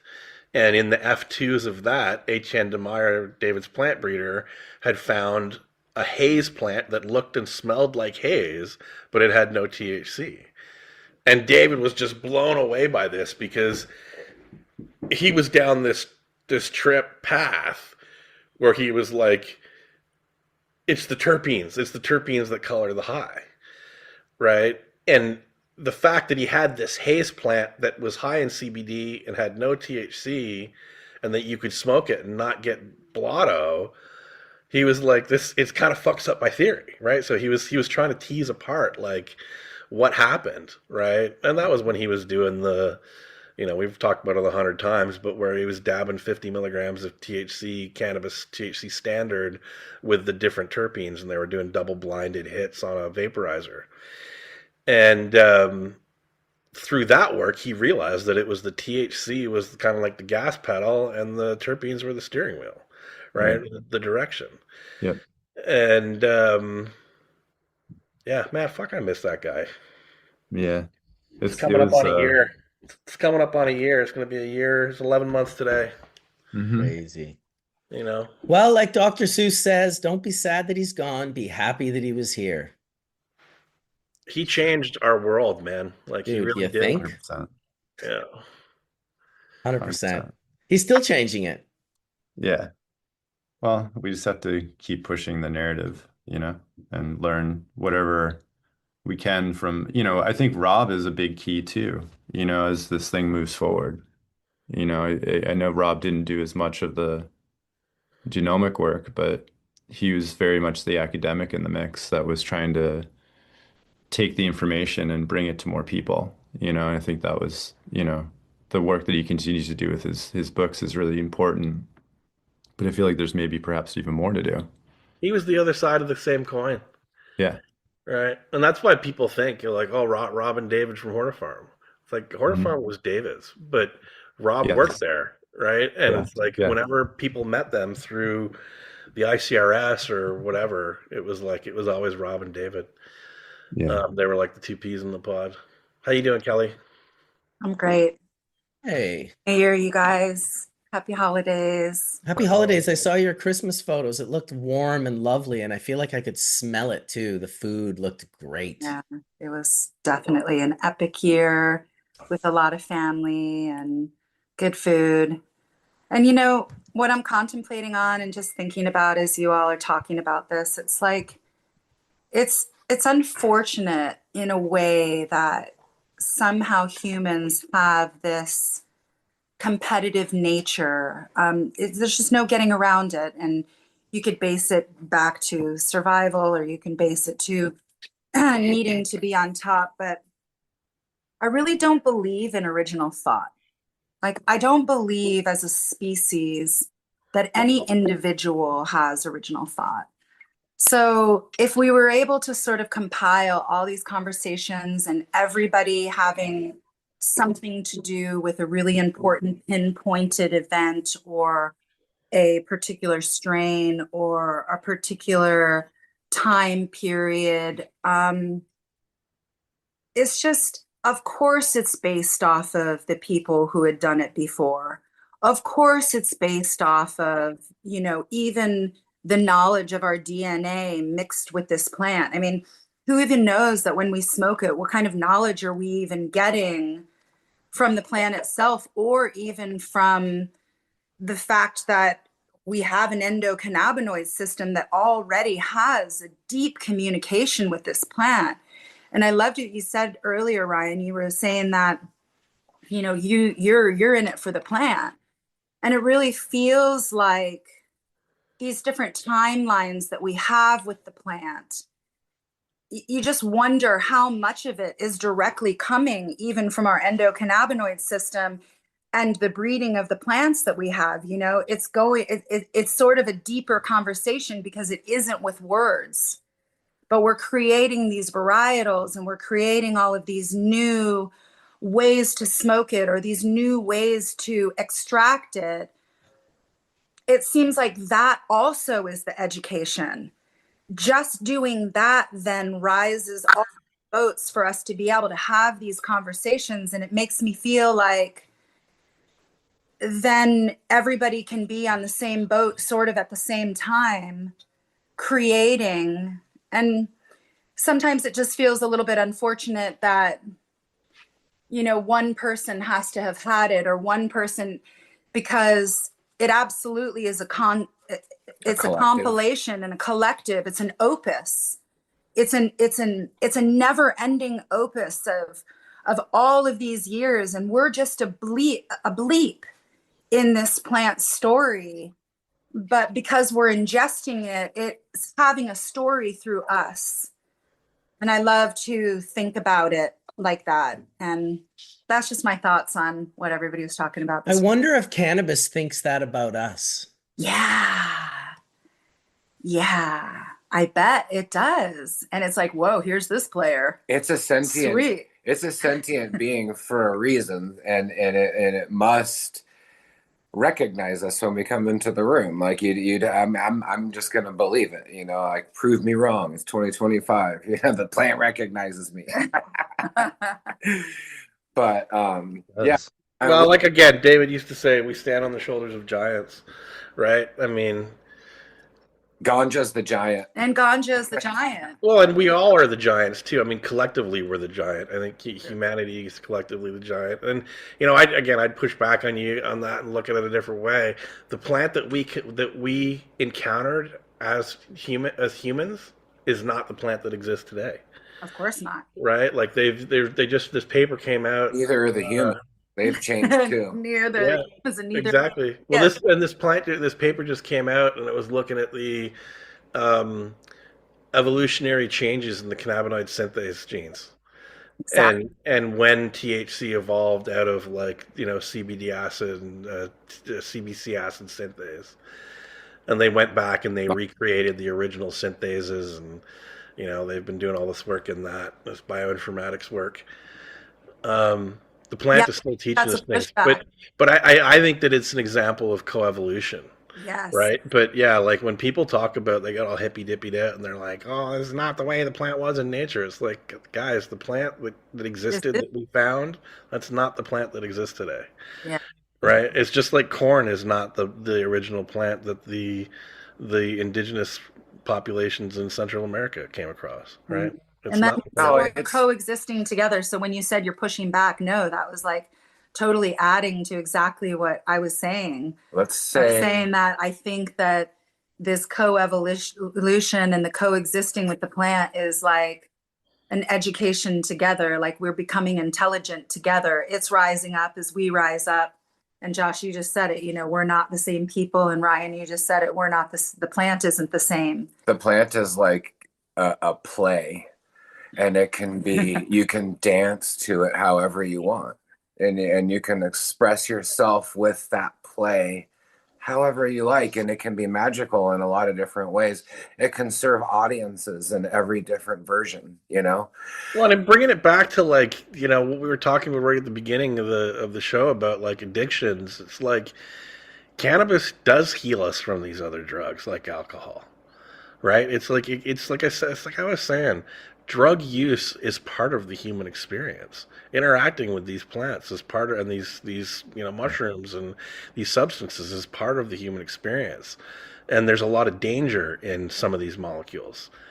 You know, especially the shit that we've changed, like fentanyl. That's not a natural molecule, right? It's like a chemistry version of what exists in opium, in morphine and codeine.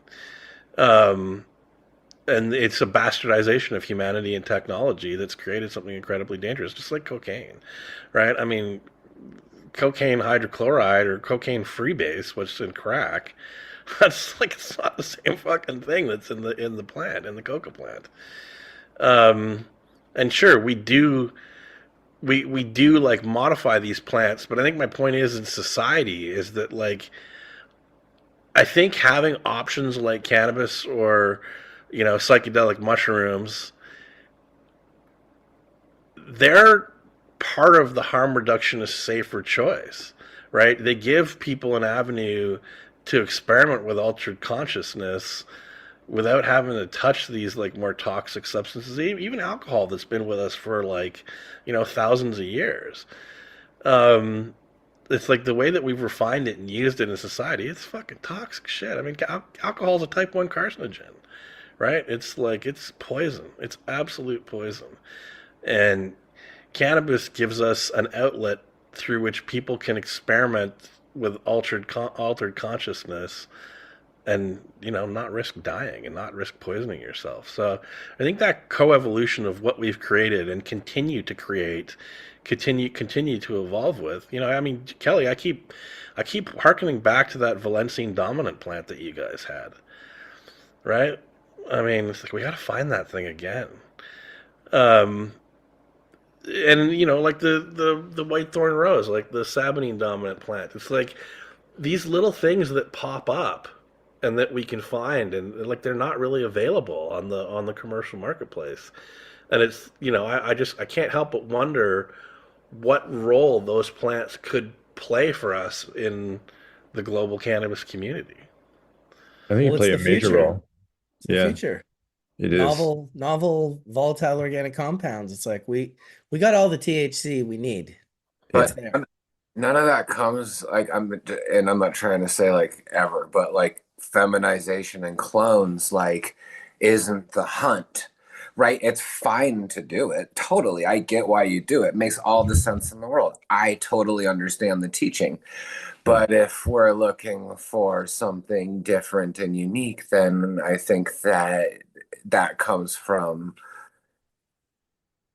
a mix of plants, basically. Not always, the genetically, not always. Like there's something that the selfing provides that no other form of breeding can provide. When Yeah, you it's true. when you like every plant has two sets of chromosomes, and inevitably those two sets of chromosomes are different, right? Like each pair is different because you got one from mom and one from dad, right? But sometimes you can get a trait in a plant that only comes out when you have two copies of the same chromosome. So even when you're crossing sibling to sibling, I Yeah. mean, you got to go back and think about the parentals. The parental generation, mom has chromosomes 1 and 2, or sorry, versions 1 of 2 of each of the 10 chromosomes, but dad might have versions 3 and 4. So when you're crossing sibling to sibling, you're not necessarily reshuffling chromosome 1 and 2. You're shuffling 1, 2, 3, and 4, right? And so if you need 2 copies of chromosome 2, the only way to get that is through a self, right? Or the most efficient way to get that is through a self. It's kind of like Fair enough. you're kind of like shuffling blind when you start using um, even just filial breeding, which is brother to sister. Right. It's harder to get to the goal. Would you agree there's less genetic diversity in selfing? Isn't that the 100%. point Like of it? Yeah. by definition, there is, Yeah. right, and that is both good and bad.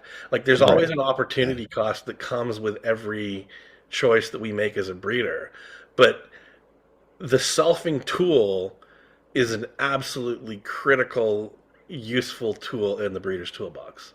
Yeah, it is. You're right, Ryan. And the question I have for everyone, I agree with both points of view here, because I often think, and this is using Sam's words, and I used to take this literally when, you know, having a big enough population to see the diversity within that population, I start to wonder, and I've done this at scale, where I popped 30,000 seeds, right? And I got to actually see, and I did it both standard and feminized. So Ryan, I got to see actually what little genetic diversity is in a femland at scale, 30,000 seeds, and then on both sides. But from a extraction point of view, being able to capture all of the diversity of phenotypical and chemotypical expression. And I wonder sometimes because when I looked at the COAs, when I tested everything, I got to see like really high THCV, right, for instance, out of one line. I didn't really know why it was in 10%. Never saw that before, right? But I don't believe if I would do that single mono cropping or that same like let's just keep it all the same mentality, if I would experience these types of things. And I wonder sometimes if there a merit to doing things like that, where mix pheno intentionally There, to there then extract, there's and is merit. there value to that, right? But at scale, it definitely, from a business point of view, right? It quite, there's a lot of questions there, right? There's value and merit to both ways, right? Yeah, And I'm not recommending. It's like I wrote this yesterday. I'm not recommending one way or the other. It's about understanding about what these are all different tool in the breeder's toolbox, yeah, and knowing what tool does what is the key, right? Like for example, when David, Horta Farms and then GW kind of picked up the Propel work where they were looking at the THCV plants. yeah, Yeah, you need a diverse population of, call it, thousands of plants to find the one plant that has 5-10% THCV, not 1%. But the yeah, route to getting the 15% THCV plant is to take that 10% plant and self it, right? And that's exactly what Etienne de Meyer did. Is like when you have one individual, it's the same thing, Kelly and Josh, with the Valencian dominant plant. If you had taken that Valencian dominant plant and crossed it to anything else, you would have lost the Valencian dominance. But if you cross the Valencian dominant plant to itself, maybe 25% of the plants that came from that one plant as a population. Like that's what selfing does. It allows you to take one plant's genome and turn that into a population of 1,000. right, Right. And so then you get to explore the unique genetic combinations that come from the genetics of that one plant. yeah, And that's something very different than taking that plant and crossing it to members of its family, right? And so, again, I'm not saying feminization, feminize everything. It's the only way to For go. sure. It's not. It's just it's a tool in the breeder's toolbox that allows us to explore an avenue of the cannabis genome and get through a door that we couldn't get through by doing population level breeding. And to yeah. further that, like, what would you say to the community, 5 years from now and 6 years from now, as people do get more comfortable with feminization? Is there a limit to how many times you can feminize something? I've had Absolutely. Yeah. And conversations again, with David. That Again, David showed this, right? Like yeah, when they were doing that, when they did a whole paper in 2003 on the inheritance of the chemical phenotype in cannabis. It was published in Genetics. Genetics is a big deal publication. Get a Yeah. paper in Genetics, it's a big deal. And they did selfing. They kind of came up with the term selfing because it's like most plants they produce both sexes on one plant, right? And so they naturally self. Like you can naturally force a plant to cross to itself. Cannabis, you can't really do that unless you're working with an intersex plant, right? Like you have to use a chemical intervention to make the plant produce both sexes so that you can pull out a population from that one individual. And so they made S1s, right? The first generation self cross, and then they did that in something called single seed descent, where they then took two S1 plants and crossed them together, or one plant from the S1 population and made an S2, and then they made an S3. And by the time they got down to S4, the plants were functionally sterile, right? Like they were so inbred that because again, when you're selfing, you're only breeding within the set of genomes that exist in that one individual.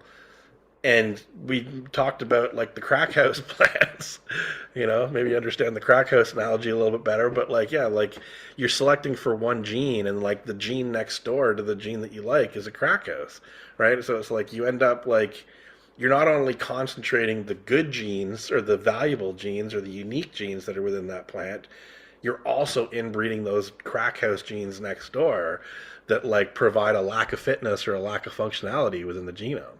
So it's like, again, selfing is incredibly valuable, but it can't be the only way to go because inevitably it leads to sterility and, you know, all these deformed plants and all other sorts of genetic nonsense and garbage that's buried in every one of these genomes. So every choice, every method comes at an opportunity cost for another choice, right? And sometimes it's good, but sometimes it's bad, and you have to know the limitations of what you're getting. It seems like that's the part in cannabis breathing that isn't talked about and swept under the rug. Like, oh, we're not going to talk about like the repercussions of what we did. But we got this smell. This smell is what we got. That's a disconnect to me, and I don't pretend to understand it. I'm by no means Well, and really that's why even. it's like it's again, it's like someone was coming at me yesterday for using somebody else's genetics that I paid for, by the way, right? When Sorry. when you Shame on select you, the Ryan. when you select the one thing, even one person, it's like these traits that are buried in the cannabis. It like look, there's every plant has two genomes in it, right? But if you think about like all the cannabis seeds in all the world, nobody owns that genetic variation. Nobody even owns the genetic variation within one seed or one plant, right? So it's like when you sell a plant or you give it away or you sell the seeds, you're sharing it with the world. It becomes everybody's to use, right? And I really do believe that like the gifts of the genetic variation that exists in plants across the species, that's for the benefit of humanity. It's for, or not for just humanity, it's for all of the world. It's part of our biosphere, right? And nobody owns that shit, right? And it's like, so to say, hey, I've got this trait, you call it the Valencian dominant trait of like, imagine Josh and Kelly started hoarding this shit, like not sharing it with somebody else, and they end up going down a path taken with the plant, that shuts down all the other roads that might come from that same point, right? Like we've all heard the expression like all roads lead to Rome. It's because there was thousands of roads coming out of Rome going all over the fucking Roman Empire, right? And it's like if you narrow it down to one road and you say no, only my road, everybody has to travel down my road, it's like you're shutting down the routes of exploratory possibilities that can come when you're like traveling out of Rome, heading north, south, east, or west, right? So Yeah, it's like, so like what we were saying earlier is that the unbelievable possibilities, and if there's anything that proves that there is no original thought, it definitely is cannabis. Even the idea that somebody would say, hey, yo, you're using someone else's genetics, well, that's awesome. That person has not been alive long enough to be using their own genetics. but Because there is original thought. Like, how is there it, original thought? well, but I'm just gonna like, for example, like the stacked sieve system for sieving hash existed before Marcus. Water hash existed before Marcus, but Marcus was the one that put the two of them together. That's the Of original course. thought, Oh, well, then I'm just, if we want to right? call that original thought, that really isn't original thought. That's like an original thing that comes off of, like, like, Yeah, well, like, the like it build. didn't just come out of nowhere. It came out of a long No, line. it's a synthesis. It's a synthesis, That's right? what I mean It's like, by yeah. But not, to me, that's like, Mark Sheldon would call it the aha moment, yeah. right? It's like, there's this expression, there's nothing new under the sun. And I agree with you in a way. Like, there is nothing new under the sun. It's It's just that that's what we do as people, is we say, Especially with and, genetics. you see chimps doing it too, right? You see a chimp taking oh a shit, stick it's real. and putting it down an ant hole and pulling out some ants like a stick. It's like it's the hey, I got the stick, hey, I got the ant hole, or hey, I got the peanut butter, hey, I got the chocolate. What happens when they come together? Right? It's like that's the original thought, and that's where innovation happens. Nobody's I coming up guess with a it's just whole. a definition issue. I don't believe that being original thought. To me, original thought is like something that comes from absolutely nowhere. You know what I mean? Like something totally original, something that has like originality that like, people believe that they have that, especially Well, like I believe that we're all authentic. We're all unique and authentic. authentic. And Yes, although I love that we word. may connect Yes. after and before here, what we are here seems to be this tiny little slice of the hologram that we get to be authentic. I like Yes. Get to that. be our authentic selves. And it seems to me when we feed into our authenticity, we're at our happiest.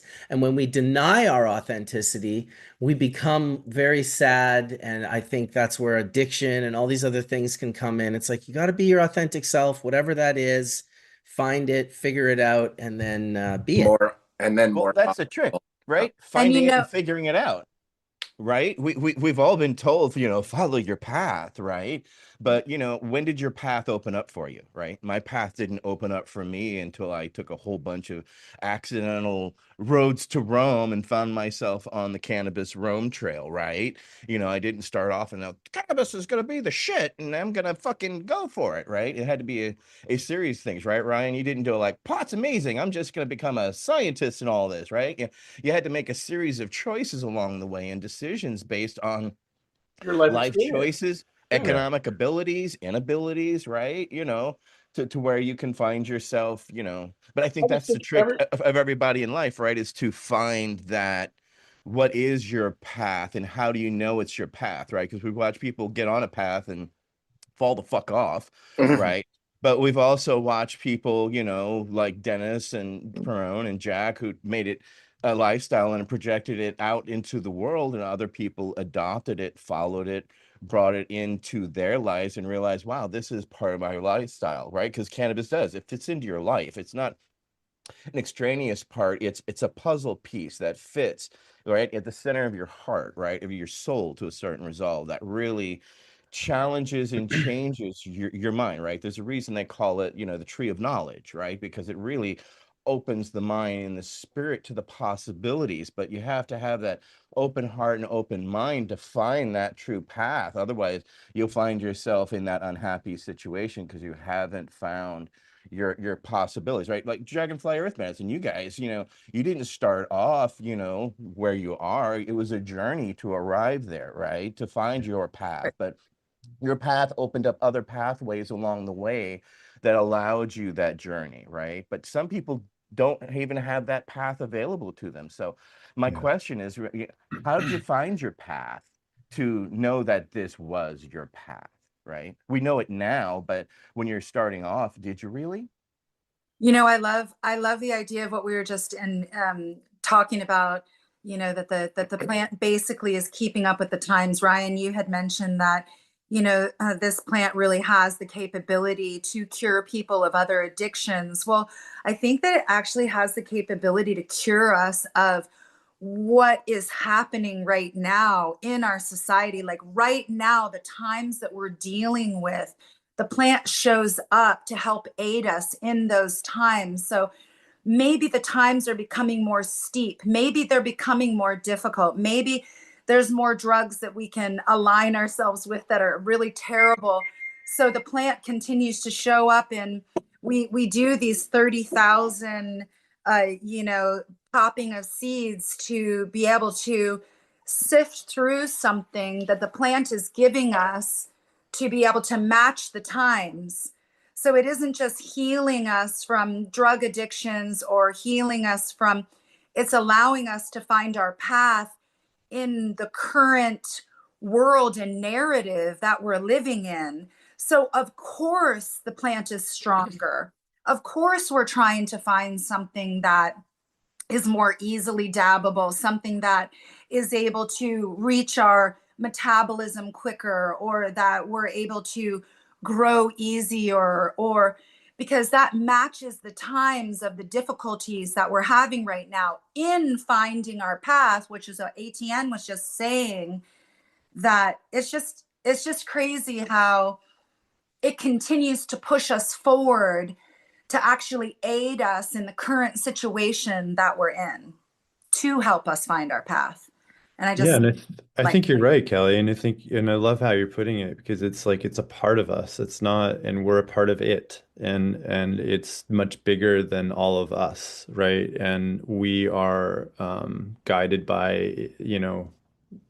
it in a lot of respect, and the choices we make are a call and response to it.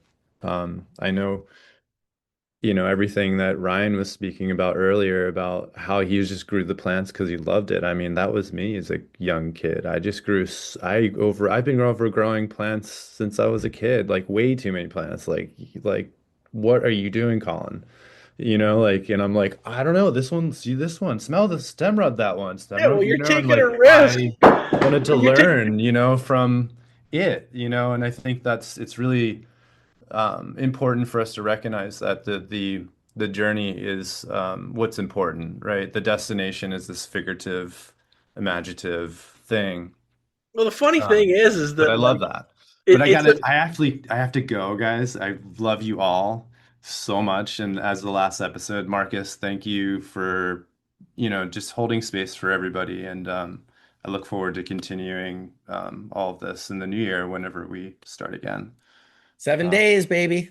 I cheers, love you Colin. all. Much love, Have a dude. Happy good New one, Year, Colin. everybody. Give And the family Ryan, a squeeze. love you, man. Love you too, Josh Kelly, dude. love you. Etienne, Marcus, love you all so much. We're getting together in Everyone out there 2026. in the world, Colin. overgrow the effing world. That's what's And up. keep doing it. Be safe, Colin. Yeah, I want to smoke with you in 2026, motherfucker. Same. Please. Yeah. Yes. Peace, guys. Cheers, I Colin. want to smoke right Much now. love. Marcus. All right, Mike's like, I ain't waiting for shit. I don't want to wait that long. That's like weeks away. I like what Colin was saying. He's like, I grew too many plants. It's like he was, too many back then was like 99 plus one, right? I mean, you grow more than 99 plants in the States back then, you're doing federal time if you get caught. Over 30,000 plants was executable too. Yeah, well, that's what they wanted Mark Emery on that, speaking on that. But I mean, Jesus. it's like we make these decisions despite the consequences to ourselves, and it's like, fuck it, we're going to keep going anyway. For what? It's not for the THC. It's for the exploration and the journey, right? I mean, THCV or CBD. I mean, how many plants are we growing out looking for combinations of THCV or CBDV or CBD? These compounds don't even fucking get you high, right? It's like, it's just that we I know. would say even worse, they dilute the high. Yeah, but even better, they fucking make some child with epilepsy's life like Perfect. livable. That's why it should be available and why someone should find it, and God bless them. I just don't want to puff it myself. No. Well, I mean, it's like, again, go back to David. He used to say CBD is the devil, right? Because it's like, it would squash your high.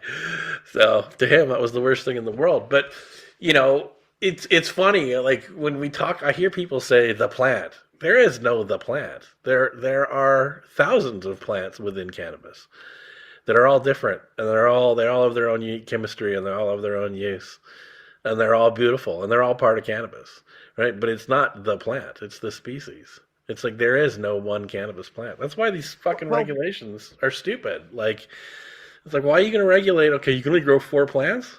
Well, say you're growing plants that have no drug content in it. Why are they regulated underneath under the same laws as the ones that do have the drug content in it? It fucking makes no sense at all. And then who's going to test it, right? To make sure that is. And that's why they don't want. That's why they make it illegal, is because they don't want to have to test it, right? Right. Well, but also, the truth is, when cannabis is tomatoes and they're valueless, nobody gives a fuck anymore. Right? Yeah, it's like our journeys, it was valuable, and it funded our paths on the journey because it was illegal and prohibition had hoisted its prices, right? And that's the reason we took the risk. Yeah, we took the risk because of the pot, but we also took the risk because of the money. Right, but that's the next thing. That's the next thing that's coming to you guys. I mean, it's like we're already down this path because we're under legalization here, but the government's addicted to the money now. Like, they make so much money in Canada on taxes. They make so much money in taxes that the businesses can't even be profitable. Put it that way. Like, the regime is so fucked up that businesses struggle. Good quality businesses struggle to stay profitable just because the government is taking such a piece of the pie. There are companies who are operating at a higher level and are crushing it right now. There are some. It takes an extremely high level of knowledge of business to get there, because I've now witnessed it. I know, And so have I, it's but they're blown few and back. far No, but between. I mean, each time I go back, I witness it more and more and more, and it's completely blowing my mind, and it's actually impressed me beyond impressed me. I Well, can't and actually how much did they put into starting that whole venture? a fraction of what it's worth, I'll tell you that much. They Yeah, bought but it was like tens of millions, right? guaranteed. Multiple tens of millions. Oh, So yes. it's hard. It's hard. It's not, you know. And I don't like. Well, what's hard I is don't begrudge that part of cannabis. many companies, it doesn't matter how much you put in. The more you put in fact, the better you have to be able to execute. And 90% of companies that invested millions, they failed because they just weren't able to I get execute. the yeah, and I get that too. All the pubcos and all the shit that went down. Listen, I don't begrudge that company. I think that they're great. If they're killing it, good for them. The thing that I bemoan is the loss of the ability for the people that were of the culture of the plant to pay their mortgages. That's the thing that I have a hard time with. You know, it's unfortunate. Like we were the people that came, you know, and I'm not talking about me. I mean, we as a culture, we were the people that ushered this plant through prohibition. We saved the seeds, we grew the plants, we bred the plants, we shared the knowledge, and all over, a lot of those people are being oppressed, suppressed because of the way that the legalization has rolled out. And a lot of it has to do with these nonsense regulations and taxation. And You're it's not now wrong. You're not it's wrong. Although I Well, do think and that I think if they didn't have it, you'd still see a huge portion of these companies fail. Not as big of a portion, but a but big portion. But you absolutely. also saw a lot of them not work for change. You saw a lot of them just work for profit. They didn't necessarily contribute to the change. They didn't invest in the further of the change, right? This is where we attempted to lead by example, right? We as Berkeley Patients Group were originally nonprofits. So everything that came in by the December 31st at the end of the year had to go out the door. That's just how it was. So philanthropical, gave away multiple millions of dollars, started various organizations, Americans for Safe Access, National Cannabis Industries Association, started Veterans Action Council, right? To try to put our money where our mouth is, not to just say something, but to physically put it there, right? We physically paid for ACE's offices and their employees and their salaries and things like that because early on they couldn't afford to do that, right? And where would we be without that? Because they put laws in place, right? We inadvertently built the tree that we would inadvertently sit under that shade of. Never intentionally going in Exactly. that direction, but Of our course not. actions would spawn that, right? Because we took that 100%. chance. We invested in ourselves, but we also invested in the community as a whole, because you, the community, were checked the fuck out. You weren't showing up and going and actively talking to your representatives. And one of the reasons we are where we are is because a lot of y'all check the fuck out when the laws changed and you just allow things to happen. Just like in California, we had a 5-year protection for small farmers, but people decided to go and lobby against that. And there weren't enough people saying, hey, no, that's not how it is. These people need that chance, that 5-year opportunity to get established. But they didn't, right? They just allowed it to happen. So I think we're missing a major component of complacency here, is that a lot of people checked out and the business people did what they could while doing their business. I mean, we contributed and tried to lead by example, but nobody really followed once it became the for-profit model. It became the Well, money for the final investors, not necessarily contributing to the government. And then, of course, sure. in Canada, you had a different situation because you had federal legalization, whereas something we don't even have anything close to. So Yeah. the dichotomy and the dynamics are different, but they still exist under that whole world prohibition. And it's different countries have found different ways where your people, so many people filed suit against your government that your government combined what was like almost 400 court cases into the Supreme Court case that changed it constitutionally. Well, nobody's doing that here in the United States. We had the opportunity, Veterans Action Council, early on, we looked at it, but when we talked to constitutional lawyers about it, they said it's going to take 10 to 12 years and quite a few $1 million and at least 6 lawyers. But the lawyers said that looks to in the United States that if you go through lobbying and do the things that are happening because of the laws that have changed, they felt that going through a constitutional challenge would be a waste of time and money. And so that's why I feel that Canada had the pressure of a court case to really push things forward. Well, you had so many cases that have pushed together as a mass. Whereas here in the United States, we can't even get to that point, to a critical mass to where that change can happen. So that's just to point out the big picture to the people who are watching who may not understand the dynamics, but also that, you know, we checked out, and waiting on things to change, you'll continue to wait. You have to Yeah. get and push for that change the way that our mentors did, the way that Ron Hickey did, the way that Dennis Perone did, the way that Jack Herrera did, the way that we continue today, right? We failed. We have failed. We have succeeded, but yet failed because we haven't brought it along in a way that we wanted, or the utopian Well, we idea just have to was. keep executing. That's the problem. It's never the way Right. we want it. Like when Hillary started the BC Compassion Club, she had no idea she was going to put out of business all of the small mom and pop dealers in the city. Literally out of business because they couldn't compete. They didn't have 25 different kinds of weed at the BC Compassion Club, but she did. You know, when these compassion clubs, the more they grew, well, they went from being a compassion club to just, you know, some of them were just straight fronts. They were just people in Canada like, I'm opening a club, like I want to sell weed. And it grows and grows and grows into something inevitably that you didn't want. It's like all we wanted to do was give patients more access. Well, inadvertently, because you want to give patients more access and you want to give it to them for a good price and get rid of that profit. Well, all the people who had been profiting off those people, now they're out. That was the beginning, right? It didn't take MSOs to put smaller people out of business.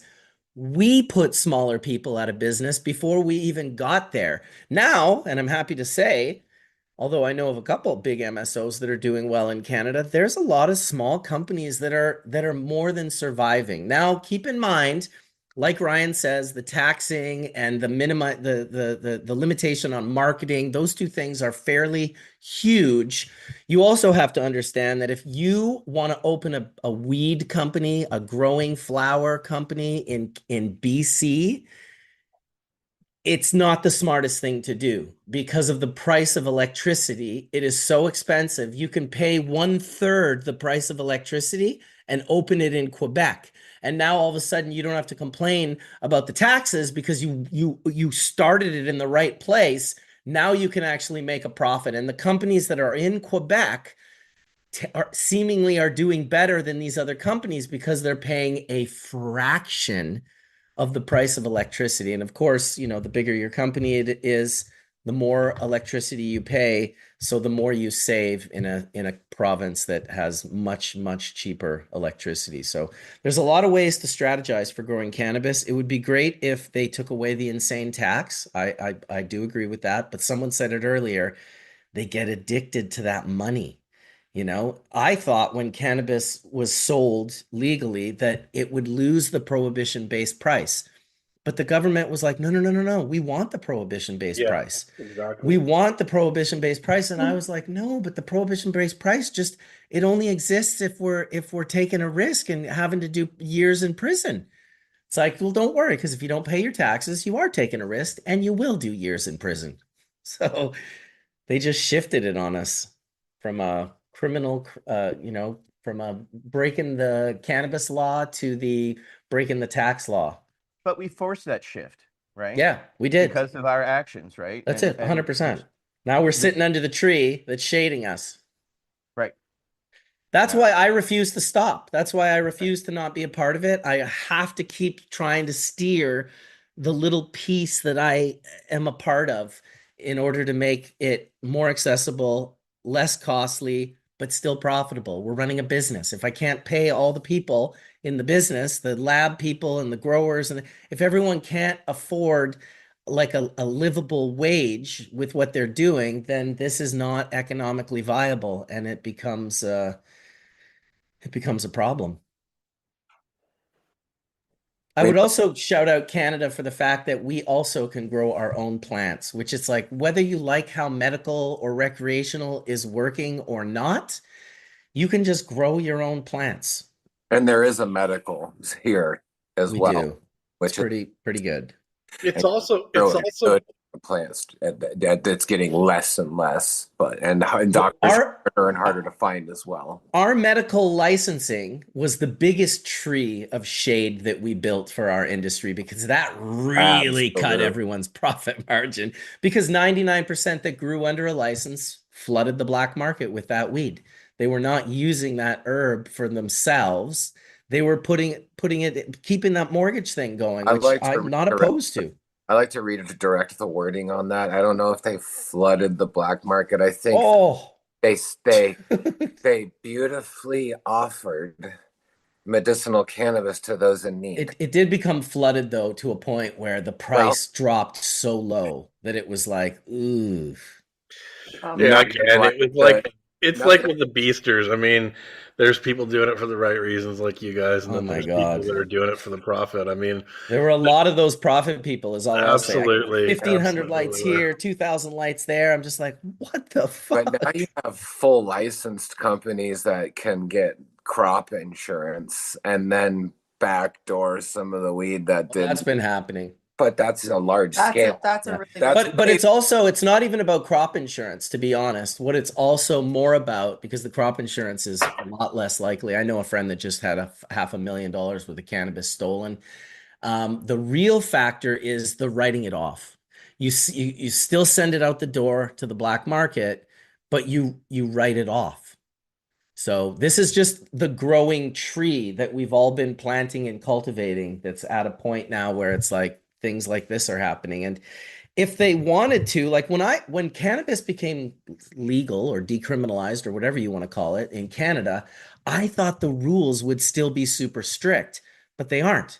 We just had the PTSD of people who operated in the black market and were like, "Oh my God, like we're gonna get jail time." It's like, no, you get a slap on the hand or a fine. They'll fine you like 40 or 50 grand and slap you on the hand. It doesn't matter if you grow a room without a license or if you get caught backdooring a bunch of weed out into the, it's like, whoa, like the rules are so lenient that of course people are doing it, especially with the factor in that it's just it's only profitable if you're extremely good at business. And I would just say that most people in the cannabis industry are not extremely good at business. It's hard. It's very difficult. I don't pretend to be one of them. It's super duper difficult to understand how to execute, how to make sure you don't hire too many people, how to do proper growth, how to take care of your crops, how to take care of your processing equipment.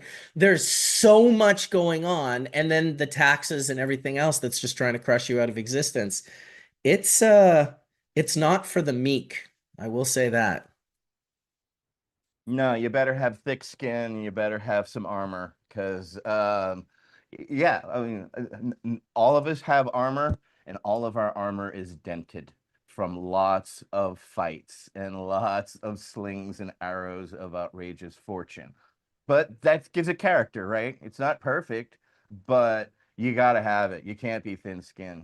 I mean, how many people have you watched? I mean, just how many people say, "Oh yeah, I'm going to show up and do something," right? And they never show the fuck up, right? That's what 1 in 100 actually do, right? So it's what you can do, what you can tolerate, as well as what we can tolerate, right? I mean, just be there's moments where all of us have been like, why the fuck am I doing this? Why the hell am I here? How the hell did I get here? We, Well, I'm on a journey. How did I where am I on the map? Right? you know you what? know What you can tolerate. Do you know what that defines? That defines how people treat you, which is also like a Very double-edged profound. sword. When we're trying to tolerate as much as possible for this plant, it defines how people treat you, what you can tolerate. Literally defines how people treat you. So tolerating too much. Right. Well, kindness, right? People assume your kindness is weakness, right? You see that all the time, Josh, Ryan, Bummer. all of us, right? They just assume, oh, you're some quiet little me, you don't know what you're doing, and they press you and they don't realize what they just pressed. We are resolved people too. We do have some fire under our armor and our shit, right? We've had to fight back, right? Yeah, you have to. We take it on the chin all the time, but we got scars here too. you know, we're kind people, but I mean, I mean, Josh and Kelly, y'all, you come across so very loving, and you know, people try to take advantage of you all the time, right? I mean, just they think you're just gonna be able to walk right over you because you know you talk the granola sweet language, so you know you're just gonna take it and you're just gonna like it, and that's not how it works, does it, Josh? It's really not. It's really not. You really have to be authentic, I think, and really just, you know, be true to yourself. And then when that truth is being an activist or change, I mean, there's just nothing that's going to stand in your way. Me and Kelly are both lucky because, I mean, she is not here right at the moment, but she's up there. She's a strong woman, you know, and she's super capable of setting people straight or saying what it is. So yeah, and both of us have a different, you know, way of taking care of our business and everything.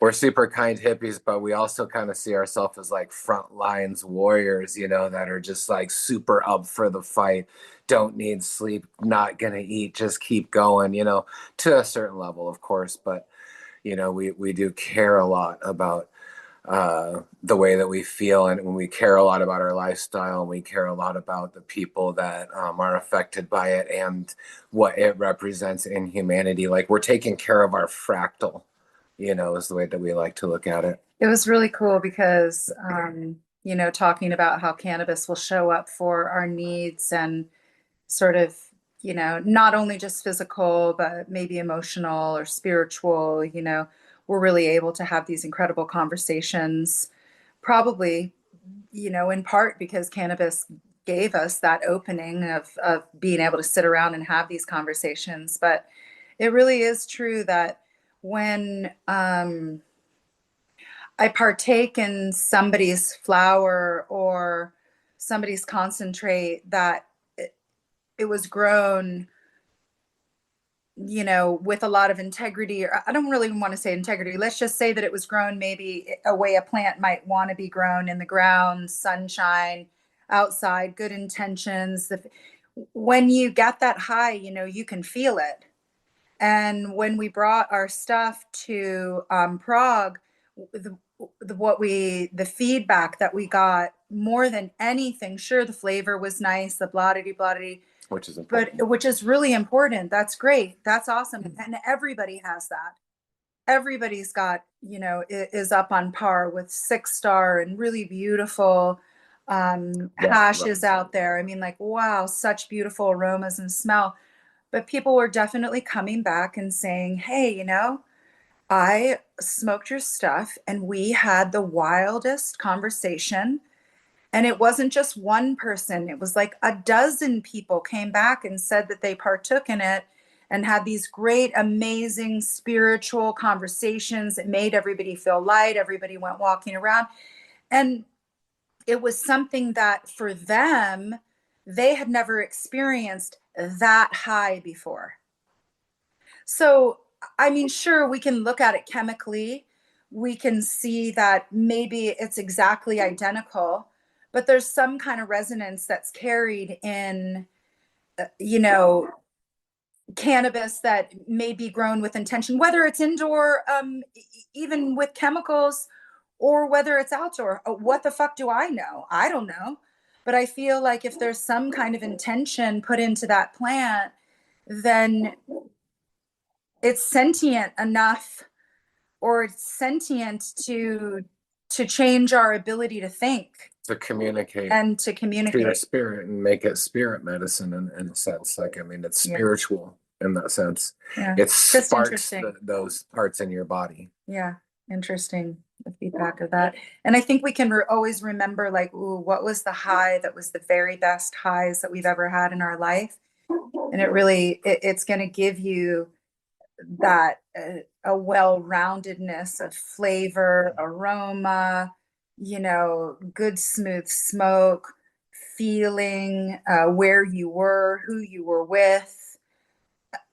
And that's going to create the memory and the ability for us all to sort of move forward. It's pretty cool to produce a high grade hash out of a mixed plant, mixed wash pheno, and have let's say 20 different varieties, and each 20 variety would be its own mixed wash. I think mostly people come to the table with a clone wash or something because it's tried and Well, true. you're coming back to Oh, the 1970s in Afghanistan when if it you was not can a do clone. it, It was a population. and that your whole population has a right? level of health that's high. If you will, a And then Beaujolais, that's A Ryan. Beaujolais, exactly. The If you would, Beaujolais. Will, a Beaujolais, yeah, is which to My mix my great wine. wife worked at a restaurant called Le Beaujolais in Ah, Winnipeg, Manitoba. good. One of only maybe 3 jobs that she held. So yeah, the Beaujolais. That's a good that's what call. we've been calling our hash actually, and it sort of came about because we were looking for a name for it because we're working with one particular strain or varietal or I don't know, I'm always saying That was what I said to you Careful, guys. I said that to careful. you guys this Ryan summer. was the one who came up with it, and we were That's trying right. to think of how that was going to happen. And it really is nice that you're having some beautiful hash 6-star experience with mixed Heads, plants. mixed heads. And like for us, we'll take maybe one particular strain and we'll grow 30 plants of that particular strain. Well, all of those get washed together and then we'll call it that Or strain. even multiple strains in one. And I think that is quite a bit of a Beaujolais or Beaujolais. I used to call it Lucky Day. If anyone that knew me in the early 2000s, every once in a while, I would take like maybe like 6 or 7 or 8 different melts and just mix them all and homogenize them into one batch. And I called it Lucky Day because I said you're never going to get anything else like this, and it's your lucky day to get some of this for sure. I just And call it it was, my mix. I've got yeah, I still have my mix going from 2008 of my water hash. hell yeah, I keep landing to that. I've got that's a awesome. master, and I've got the same thing with my my hash and my BHO and rosin. I mix them all together, and that's been going since 2012. So if you find me, Bleh. that's a lucky day. People call those. It's funny. People call those like strain specific wash or whatever, but it's like that's actually what the term varietal means. Varietal is not a noun; it's an adjective, Yes. right? And so it's like if you have a wine like Pinot Noir wine that comes from the Pinot Noir grape, the variety is Pinot Noir, but the wine that comes from it is varietal of Pinot Noir, right? And so a varietal hash is really a hash that's made from one variety or one clone. Hmm. Yeah, Um, Well, could that be a varietal hash? Could that be made from just a single species seed? A bunch of different yeah, seed it's a good. It's a good question. individuals. It's a good question. The answer is, does that seed line actually conform to a variety, which most of them what don't. breeding went into it? Yeah, well, a variety is like Or a didn't. variety is defined by a set of traits, right? And usually, when you're growing populations from seeds, they share similar traits, but they're not all the same. You're broadening the chemistry that ends up in the hash is what Yeah. you're doing, Would it right? be like then you would call it individuals of one lineage? I would call the I would say that if the hash is made from one plant or one cultivar, that it's a varietal hash. Mhm. But but I mean, population hash is it's really what they all are. I mean, it's just what's the population, right? Is it like a population of 10,000 plants in the Becca Valley, or like the up in the Rift Mountains, or in the you know in the Kush Mountain Or Range or some whatever, or is it like Or is it my backyard? yeah, for us, or it's Josh like and Kelly's greenhouse? I think in the end it becomes like a mix of fruity and gassy or all gas or mixed fruits or maybe you go, oh, I'm gonna do the peach run. So I had like 5 different peach varieties this year. Peach gas, peach perfection, peach just too many peaches and amazing like how much they smell like peach. I was like, wow. I'm like not Oh, dude, you're that's like one of my highlights of the last year was sitting at the table in your little cabin, smoking away on those jars that you left me. I mean, they were you guys make beautiful rosin. You really do. You know thank what you. you're doing.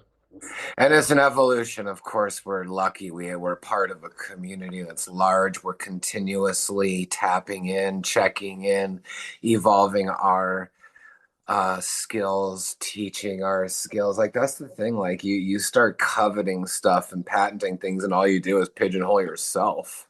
You think you know everything, and you got this one thing. Like how dumb is that? Like I'm not Well, saying yeah. someone's dumb, but And what I I mean mean, is like they're a lot different to learn. philosophies. They're different philosophies. Like it's kind of like it's kind of like the breeding method. It's like there's opportunity costs and benefits for each method. I really like a single source, one clone rosin or Me hash. too. I So can do I. see, of It, course. I it, almost fantasize about doing it. it provides a certain thing. Like for example, if you guys had that Valencian dominant plant, holy crap, I would smoke the hash out of that thing all day, and I wouldn't want it mixed with anything else. But also, mixing it with other things would also make something different. They're kind of like We tried breeding with it and it went away. The I mean, vo- you crossed it to a different plant. that's That's one of those examples where selfing would have really saved the genotype, for sure. right? And when you outcross it, when you cross it to a different thing, even a sibling, you lose it at least for one generation. So There are places for each thing. That's just the they reality. are, yeah, they You want are. to create a business, you got to start thinking a certain way. You know what I mean? I mean, imagine if you didn't care about varietals or strains. Like you just were a person that lived on the land. You loved making hash. The seeds grew in a greenhouse. Sometimes there's some pollen out there. Next thing you know, you got some seeds, whatever. You make hash out of all the plants together. You throw all the leaf back in your garden over the winter, and you come back in the spring and you're like, wow, my whole garden's planted from just making hash. And then all that weed grows again. You save it, you make hash, there's some seeds in it. Like literally, it could be the easiest thing in the world. It's Like happening. It I happens know it. every I'm year. just saying it's wild to think like My buddies in Spain used to do it. I'd go and look, and even in Switzerland, I saw it with just oh, mountains who was that? Felix, the owl breeder guy. Yeah, You remember that yeah, guy? Oh, yeah, Felix. Yeah. So Felix, when I went to his place, he was in Ticino, I want to say, yeah. He was in Ticino, on the exactly. side of the mountain, and I walked through and he showed me his water hash. He's like, "Yes, I throw and he just had mountains of weed that he had washed, and there were just plants growing right yeah. up out of them." He's like, "Yeah, Well, this is going to be another batch." part of the I was like, DEM pure certification is to, have closed loops and to reuse all of your stuff, nothing, no waste farming type thing. And so, I mean, a lot of like the family farms that we go to and stuff, a lot of us have volunteer gardens, like there's an area where we started realizing, oh, we shouldn't put the leaf in every bed. We're going to put the leaves in a few beds, and that's the actual. And I saw Kaya doing it, I saw Green Source Gardens doing it. Everyone's Kush Kirk, everyone's just naturally. Well, But that's the thing. Kelly, It's not necessarily that there's no original thought. I think things just lend themselves to just go a certain way. You know what I mean? yeah, well, Kelly said it best. I mean, part of the high is the set and setting, right? And part of, like I was saying, I mean, part of the thing for me with smoking your hash was being there with you guys on the property in your cabin, right? That's part of the experience, and you can't underestimate that. I mean, they've done all these studies in neuroscience where they give heroin addicts. The heroin addicts have this thing called place preference, where like they go to the same place to get high. Okay, so if you give like a heroin addict, say, a 50 milligram dose of heroin in their set and setting that they're used to, if you take them out of that set and setting and put them in a new environment and give them the same dose, they can overdose. Right? So it's not just about the size of the dose. It's like set and setting plays a huge role in the drug experience, right? And I think that's why is like you get into a new place, like the five of us going out to dinner on my birthday, and in Barcelona this year. It's like the joints that we smoked that day, or the rosin that we puffed, at your apartment, at your apartment at the end of the night. It's like part of the enjoyment of that experience was being there with Dirk and the four of us, right? It's not just about what's in the rosin. Yeah. That's true. Agreed. It didn't hurt that we were smoking David's rosin. That was Oh awesome. David's rig with his, well, I don't think the doll was not there that night, but you had no, you didn't have the doll with us, but yeah, we had oh, everything else. it's amazing to have that like up on the stairs, like looking down at you and stuff. So Yeah, life is so rich and amazing. Like we really do have to be grateful for every day. I mean, there's a gift every day out there, no matter how hard it is. And I do believe that that's the richness of having community and friends like the house church community and beyond. And we do get a lot of people throughout the world and stuff now that do watch this and get a sense of person, a sense of connection and stuff. And I think it's valuable in this time. Let's explore that for a bit. For I just because each one of us have our own strengths and our own weaknesses, as well as you were talking about support and our support groups, right? So when you are beaten down, when the world has kicked you in the balls to the point to where you're just like, fuck you, fuck everything, because it happens to you guys too, every single one of us. So what do you do to recharge? Who do you talk to? I tend to reach out to people like y'all, people in our community who have been through it, right? It's where I was very fortunate to have Dr. Todd McCurria and, Jack and Dennis to, bounce those things off of, because these aren't things you're really the school doesn't teach you everything's going wrong. You're in a financial crisis, food's being hard to put on the table, and now you've just been kicked in the fucking, No. it's like there's no real, so, exploring each one of each one of us, because, Marcus has a family, Ryan's single, so each one of us has our own support networks as well that keep us going and driving. So what do you do when you're at your lowest to rise up? I'm going to start with, Dragonfly, then Ryan. I want to hear from Marcus, because I think it's important for people who are watching, who are struggling, to understand we've all struggled. There's more struggle than successes at times. But what do you do when you're at that low point, in that point where you're just like, I don't know if I can go forward?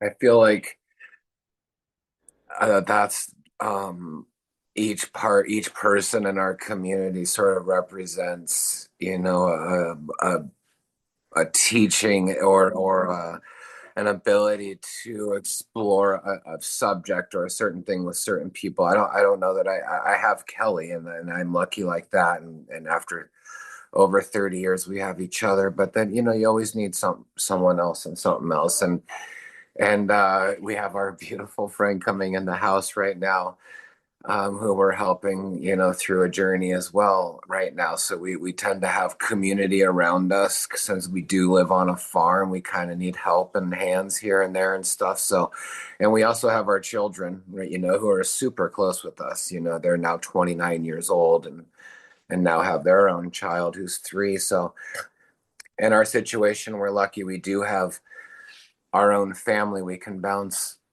life off of, and we try and keep our extended family super close with us. So we have really close friends and family and some people we talk to almost daily, Yeah, that really I help think us through life. I think for me personally, you know, when things just get too filled up, and I think that it's happening a lot because people are reaching out to me a lot.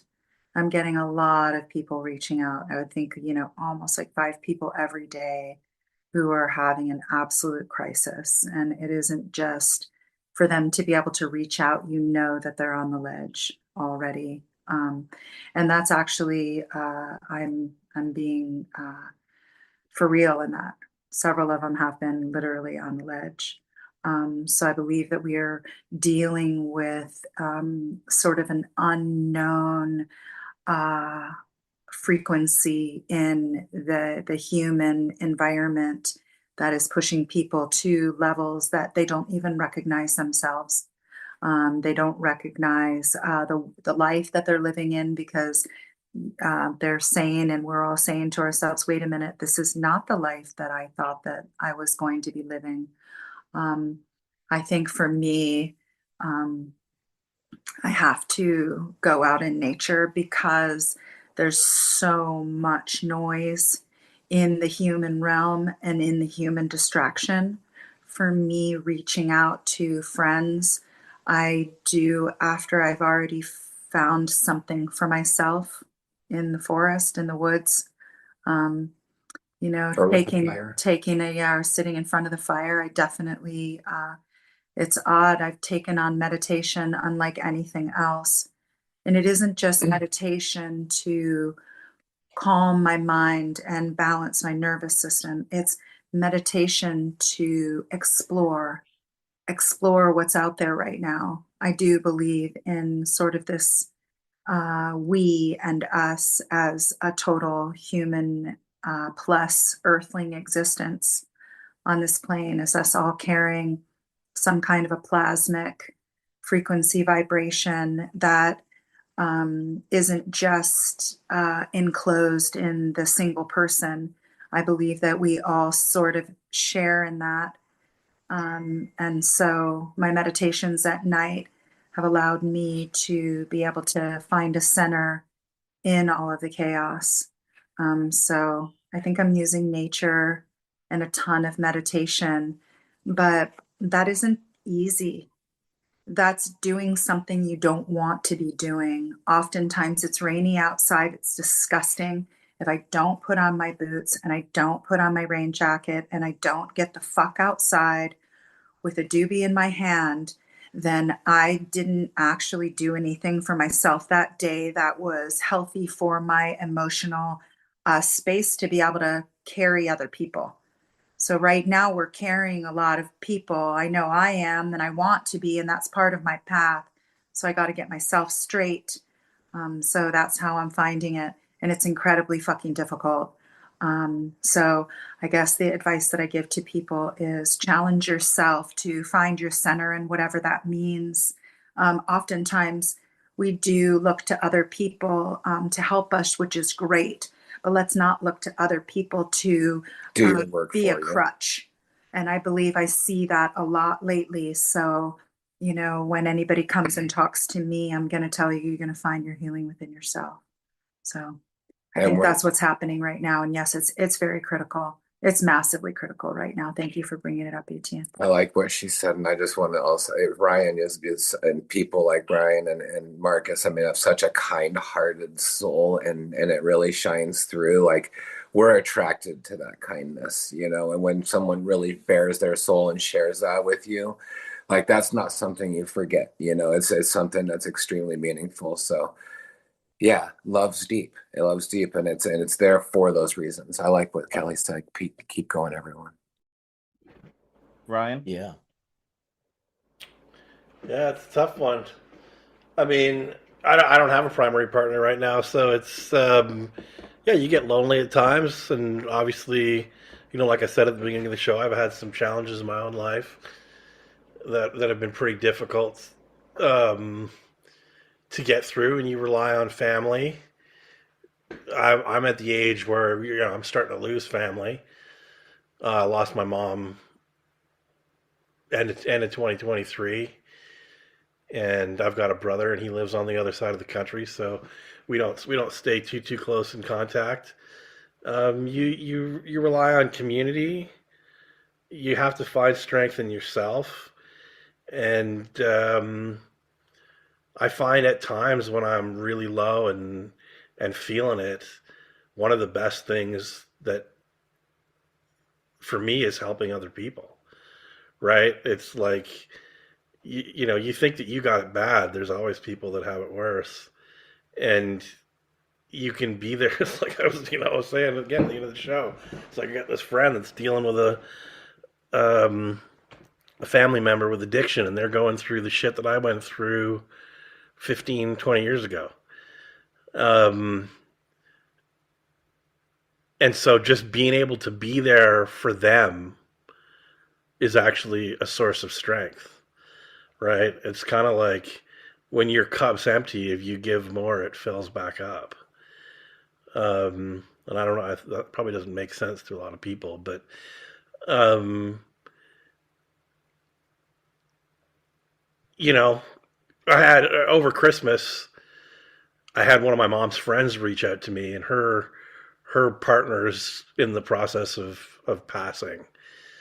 And so she reached out to me, to see how I was doing. We're totally different generations, keep in mind.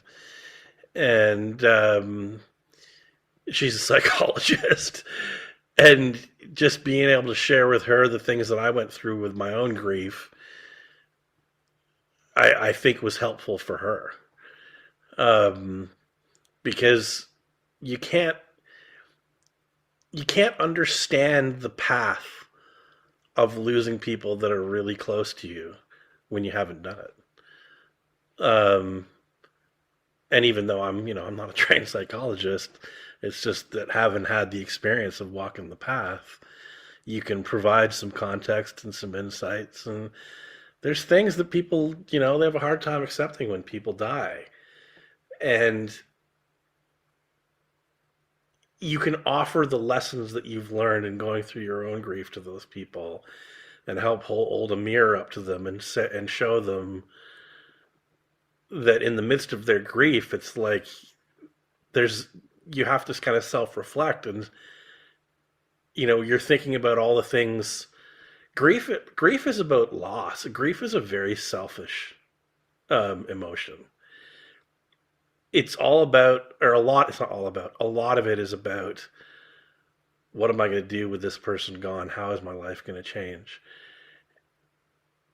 And how is it going to affect me? It's really a me kind of thing, right? And I find one of the things that's helpful is to kind of reflect back to the people of what they did give to that person that they've lost throughout their life, and they can recognize the gifts that they gave and how those gifts will continue to be able to give to you moving forward. So I don't know if that makes a lot of sense or not, but that's kind of where I think about it. I think it makes perfect sense. It's to be in service of others is to, I guess, somehow tap into your authenticity, because it's soul fulfilling when you're in service of others. For my answer, I was going to say, I've got a lot of people in my life, but I don't like to lay things on them when they've got a lot of things going on in their life. So for me, what I've been doing is I've been practicing gratefulness, and the more you practice gratefulness, really, whether you're grateful or not, you just say you're grateful. Tell your brain you're grateful, and you will be grateful. Your brain will be like, oh, okay, this is how I'll be. And so grateful is good. And it does inevitably lead to exactly what Ryan was saying, to be in service of others. Because once I got to a point with my gratefulness, that's exactly what I started doing. I just started offering to do yard work and tree work and pick up fucking ivy and leaves for my neighbors. And it does feel amazing. It's a good thing to do, to be of service for someone. For me, I have a weird belief system that I can't get anything back out of it. So the people always want to pay me back, and I'm like, no, I won't take anything. But you can do something nice for my wife, and so it's kind of worked out in her favor a few times with people that I've been generous for. For whatever reason, I just feel like if you want to get the being in service of others, not getting something in return for yourself seems to be an important part of that. At least that's where I'm coming from. So that's my answer, and I'm sticking to it. Yeah, it's funny how giving can fill the empty cup, but it does. Oh, absolutely. I mean, our veterans group, we found all of us have PTSD, be it in combat or not. Okay, you don't have to been in combat to have PTSD. In fact, more people who have PTSD from not combat than probably do. Okay, so it's not a whose trauma is more traumas than our trauma. It's not a trauma dick contest, right? We're not whipping it out to see who's better. But at the same time, yeah, I agree. I always feel I feel weird accepting back, Marcus. I have to say, I love giving. I always feel weird giving back. I always just pay it forward to someone else, because that's my mentors, Dennis, Jack, Dr. Todd, others, were always Debbie, pay it forward, you know. And that's one of the coolest things. Once you've done it, you pay it forward and you see the joy and the happiness it brings somebody else. But yeah, the service of others, I mean, that's why we're activists and probably will be till we die, is because it feels good to help. It feels even better to help change history changing laws. Ooh, very fucking addictive. I mean, it's wonderful watching people embrace. I love people coming, hey, thank you for doing what you did and help us change this or do this or make this happen. That to me is the payment, right? Thanks. Oh, hey, just an acknowledgement of the work that we did. Sometimes just saying thank you is just enough, and just little things like that mean a lot to people. So just saying thank you, but also finding a way to contribute, right? There's all kinds of organizations. There's feeding the homeless. I mean, I did needle exchange where you physically go out and take needles, clean needles, and oh, look at that beautiful snow and exchange them with people who have dirty needles. That's a very uncomfortable, very intense situation. Ways that we did for harm reduction in the early 90s because they, you had to finding a purpose, right? Well, there was a purpose. I could go out there, I could physically stand, I could physically exchange, I could engage, I can talk to people. And that's sometimes what they want. Exactly what Kelly was talking about earlier. She's an empath, which means the word's out that people like to talk to her because she gives out good advice and points people in directions in her authentic self. And that's a wonderful thing to do, is to watch people take the seed that you hand them, mental seed, right? And then they take it and then they plant it and then they watch it grow. And then the joy that they come back to you. It's like a kindergartner, like, look what I did. There's a beauty in that just spark of joy, right? Because that's an inspiration that's coming forward, right? That's inspiring somebody else to do something. And one of the things we didn't do when I was growing up was inspire each other. We all tore each other down and made each other feel bad, and necessarily we're not a support group. So we had to learn how to be support for each other in those times and eras. And when I found myself in those times and eras where I didn't know what I was doing, that's when I reached out to my elders. That's when I reached out to those large shoulders that stand on, because once you walk the journey, we all see each other and we recognize the real in each other. So we want to help each other. And sometimes you miss each other, and sometimes somebody kills themselves because you didn't give the advice, you didn't listen. I've been very fortunate. I had a veteran call me one time at 12 o'clock at night, and I was going to bed and I was like, I I got to pick this up for some reason. And he was literally about to drive himself off a cliff. And if I literally had not picked up that phone, he would be dead. So, that's sometimes the realness of what we carry, as well as, our mentors and friends have died, been killed doing what we do. I've had guns pulled on me, I've had knives, I've had my life threatened, all the above. And that's really where you have to reach into your empathy and into your compassion.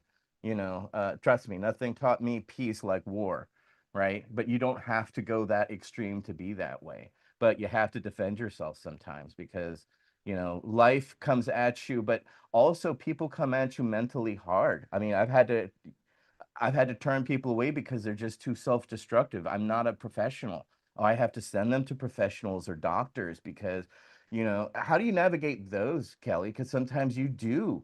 I mean, you hit some very intense life situations with people where it's you're there at a literal fork and they're asking you which direction to go. And that's a weight we carry sometimes that we don't know we're given until you're standing there holding that weight. So when you're in those moments, where do you draw from? I definitely have been in those moments. In Haiti, I had a bottle at my neck, cutting my throat in front of, 35 people all surrounding me chanting, killer. Um, and it was really interesting. At a birthing clinic. Yeah. We started. Yeah. So that was a really amazing incident. And when you ask, like, what do you do? For me, in my situation, this isn't other people at the end of their rope. This was me and experiencing something that I had to get myself out of. The Haitians call it as something that's called dédoublé, which means that you double yourself. And they said that they physically watched me double myself. And the way that I got out of that situation, I guess, was they they it's part of their belief system that people can become big and small energetically to Handle a situation. handle a situation or to cure a situation. And I guess I had become double.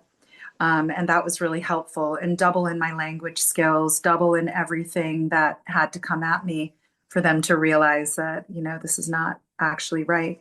And I think that I've been able to draw from those experiences of myself being at the end of, not having much rope anyway, having to try to find knots with a tiny little piece of rope.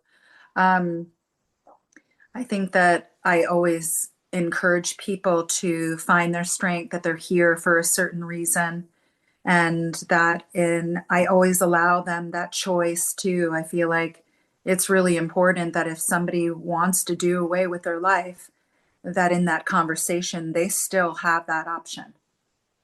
Because I believe that we need to be empowered with that option of being able to choose life, choose the path, choose, because it's more powerful when we choose rather than other people choosing for us. That's So true. when people choose life and they choose their path, that's just a much better situation. And I believe that empowering people to find their own, why are you fucking here? I don't really think that you were here to drive yourself off of a cliff and to create this stress for your family and for everything that it's going to cause. I really don't believe that that's your path. But hey, if you believe that that's your path, I'm here to listen to that. And we're going to gauge those situations to try to find out if that is your path. And most of the times everybody finds out, hey, wait a minute. That isn't what I came here to do. I came here for a much greater purpose. So we're all here for something very, very important. And I believe that when we're off of that path of not knowing why we're here and we don't have a purpose, which is everything that society is trying to make us believe, is that we don't have a purpose and that we're just a fucking number and just get in line and take a number. And, like Marcus said, authenticity is just so incredibly important. Finding our own authenticity is what is going to make people want to live and want to be continuing in their path. So that's normally how I take it. I'm sort of somebody who gives it to people straight in such a good way. Awesome.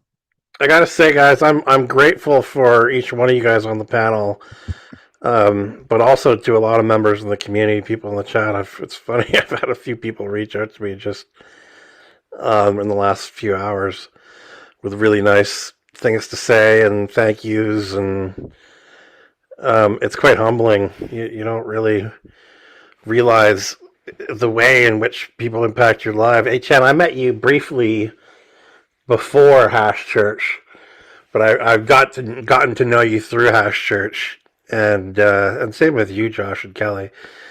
And you're all very important people in my life. I'm just really grateful for you, for all of you, and appreciate you. So as we wind down 2025, which has been a rough year, losing David and a whole bunch of other stuff that's been going on, I just wanted to show some gratitude and tell you guys I love you, and I hope that 2026 brings some gifts that are better for all of us and all of our community. It's been a tough year, but we move forward with the plant and our love for the plant and desire to learn more from it and do better by it and get higher and have better hash. We did it together, right? We supported each other through these, right? I mean, losing David was huge loss for all of us. It impacted all of us, right? We were immediately on the phone. We were all talking with each other. We were all literally coordinating. I mean, we coordinated his ashes, right? Which are being grown literally all over the world right now, right? We lost. Man, I was so lost at that point in time. I mean, I was traveling with David and Diane at the time, and it was like panic mode, try to help Diana. But you guys, all of you guys, each one of you, I mean, I'm thinking about Kelly, all the stuff that you did with the digital work and the art and the posters and Etienne and how everybody stepped up financially and Marcus with the organization. I mean, Jesus Christ, it was like I felt like I was being pulled out of the fire. Etienne gave me a place to stay. You found the venues. I mean, you guys were all so heroic to me during that time. Let's shout out Donna. Donna really did an Of amazing job. course, My Donna wife, was. Donna, I mean, she really did a lot. Made She sure was we got the amazing. house for Diana and them. I mean, yeah. She was amazing. Shout out to Fletch too. And Yeah, Fletch. shout out to Fletch. Fletch was incredible.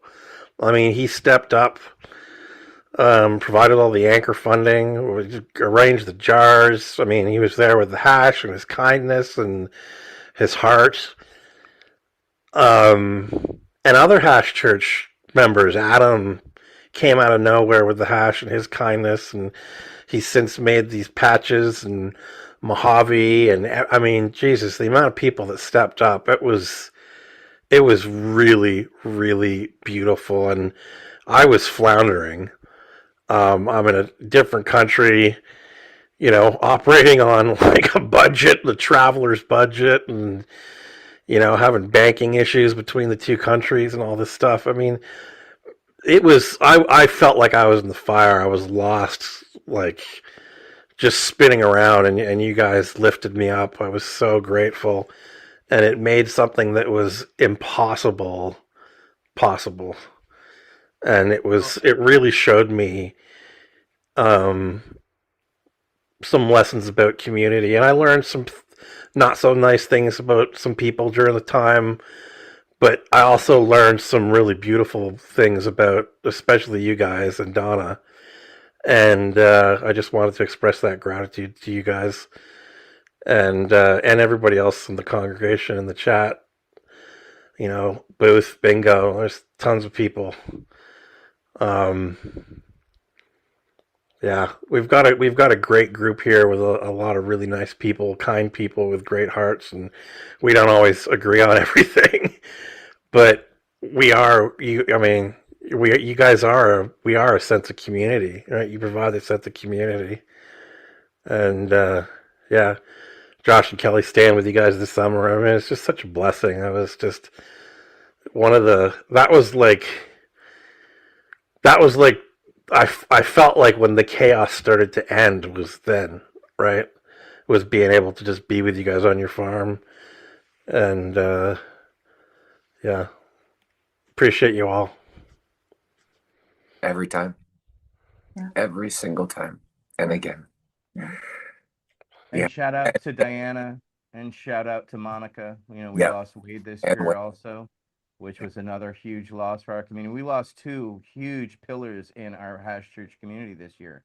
I mean, they were our elders who carried us, and we carried them a little bit, but I mean, it's been an epic loss of a year. I mean, we lost Horatio a few years ago, and that was absolutely stunningly painful and all to lose somebody so young, but to lose, you know, two of our elders in the same year has been challenging. And I want to thank Marcus, you know, for stepping up and making sure, you know, we have the community to be here for each other. So I love you all and appreciate each and one of you. And I want to come up and see the farm sometime, but you know, Please much love do. and mad respect to you all.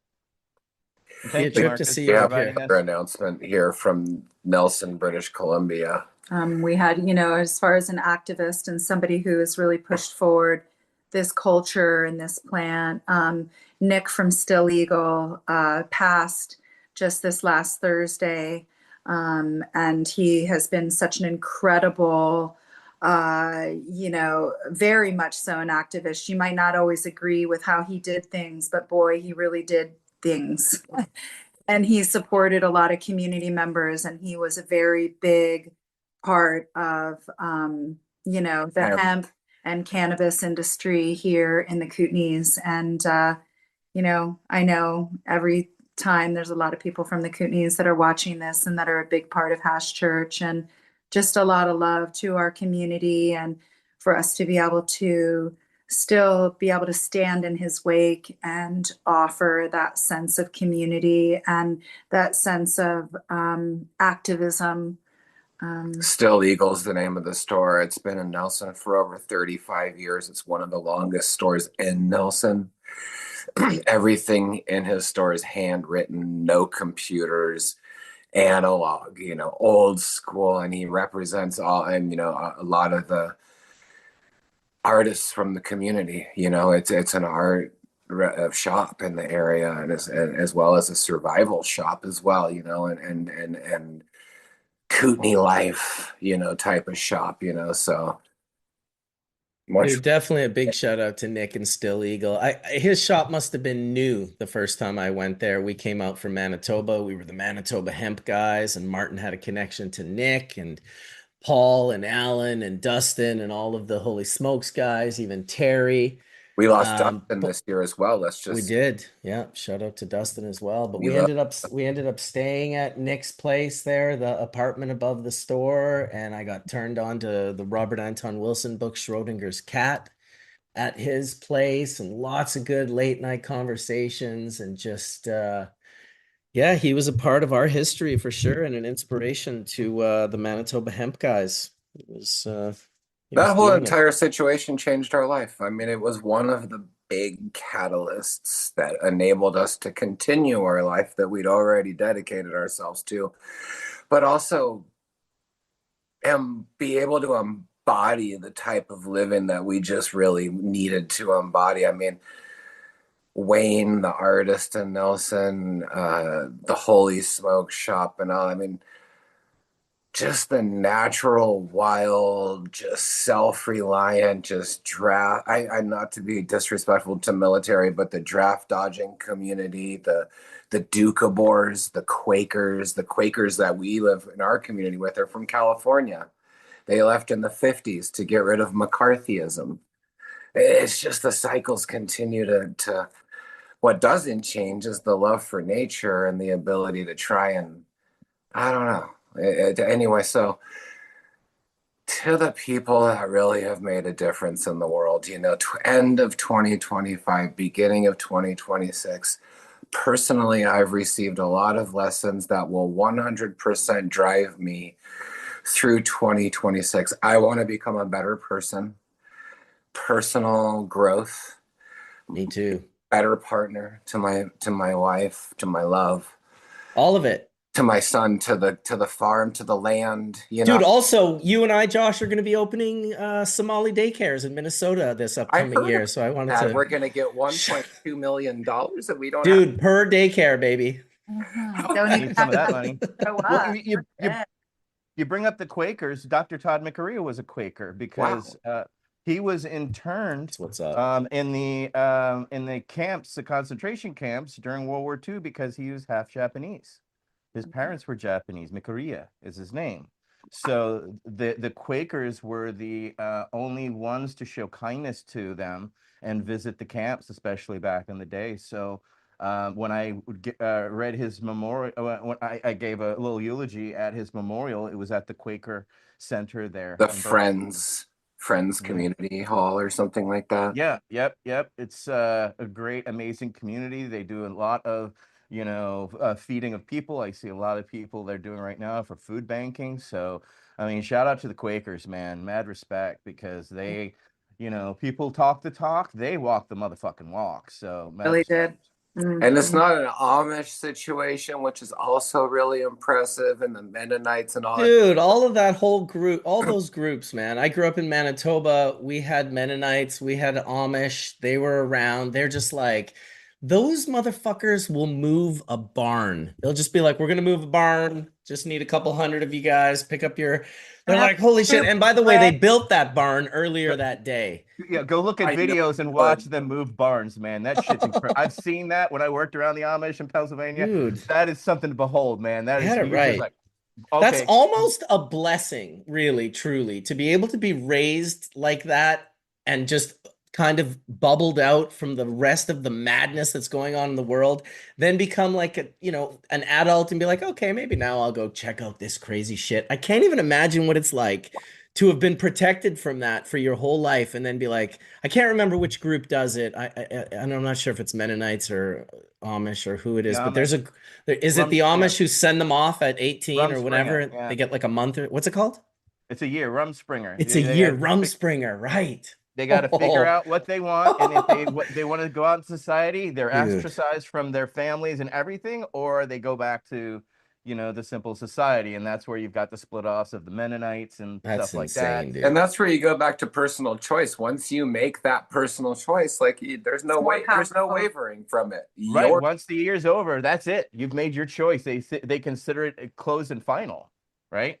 Mm. And Interesting. we've talked about a lot of people who have been mentors to us, and a lot of people who have helped us along the way, or people who have been people that we could call and count on. I just want to remind everybody out there that you too are going to be those people. We seem to think that our current situation is a situation that we're going to stay in forever. And we just have to really remember that just because our current situation is difficult does not mean that, next week, next year, next month, even in a couple of hours from the moment that you're feeling that you can't change someone else's life, that you can't be an inspiration for somebody else, because of course you are.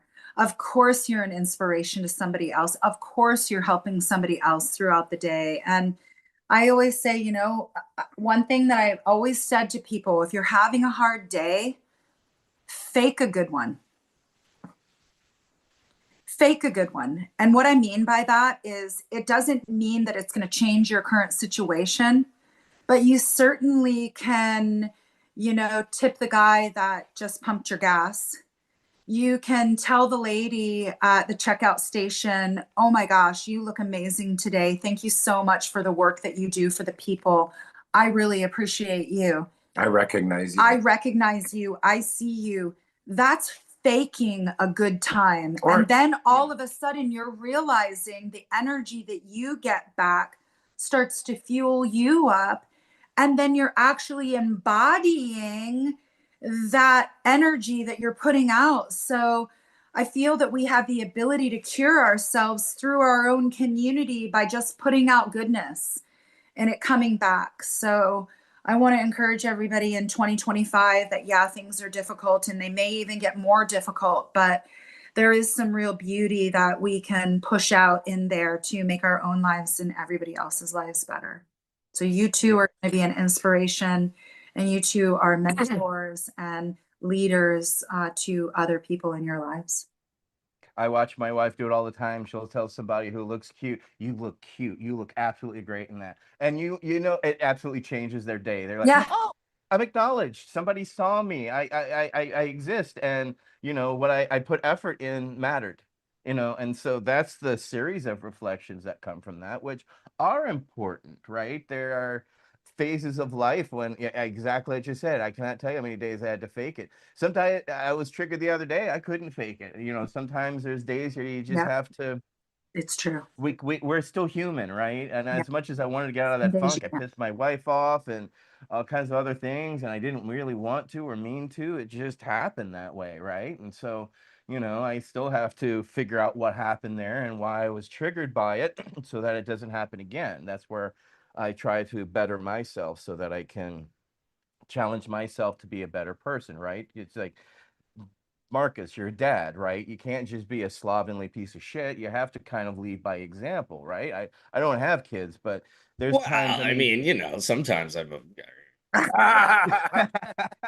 but I mean, you have to challenge yourself in that moment because you're a parent. You have, I mean, Josh and Kelly, you did too, right? You're raising a child and a being, and you realize that you could right now in this moment impart kindness and love or potential trauma that they're going to be talking to about with a you psychiatrist. inevitably give them both, no matter how hard you try. You absolutely. And the weird thing about trauma, the more I learn about trauma is trauma's not about getting punched in the face. It's how well you get up after. Right. That's what trauma is. It doesn't matter what your trauma is. Your trauma is actually your reaction to the event That's what your Damn. trauma is. It's not the thing. It's not the, oh, I had this happen or this happen. It's like, how did you take it? Did it crush you? Did it destroy you? Did you lay on the ground for weeks afterwards sobbing, or did you just get up and shake that shit off and kind of move on? Because that's really the difference right there. What's And up, being buddy? more specific on that, the person who is pissing you off the most and who is triggering you the most, it's nice to be able to turn it around and say, wow, right now, this person is my biggest mentor. Right now, this person is teaching me something that's my most difficult to face. And I really want to give props to that person who is triggering that for me. And it's challenging to do that. Another quote that I just heard, oh, it just stung so deep and it was so good that if you don't deal with your own demons, they will raise your children. Yeah, that is for sure. I was like, Absolutely. oh, That's fucking profound. fuck. Yeah. Damn. And dang, anyone who's a parent knows that. So let's deal with our own demons so we're not putting it on to the next generation or onto our friends.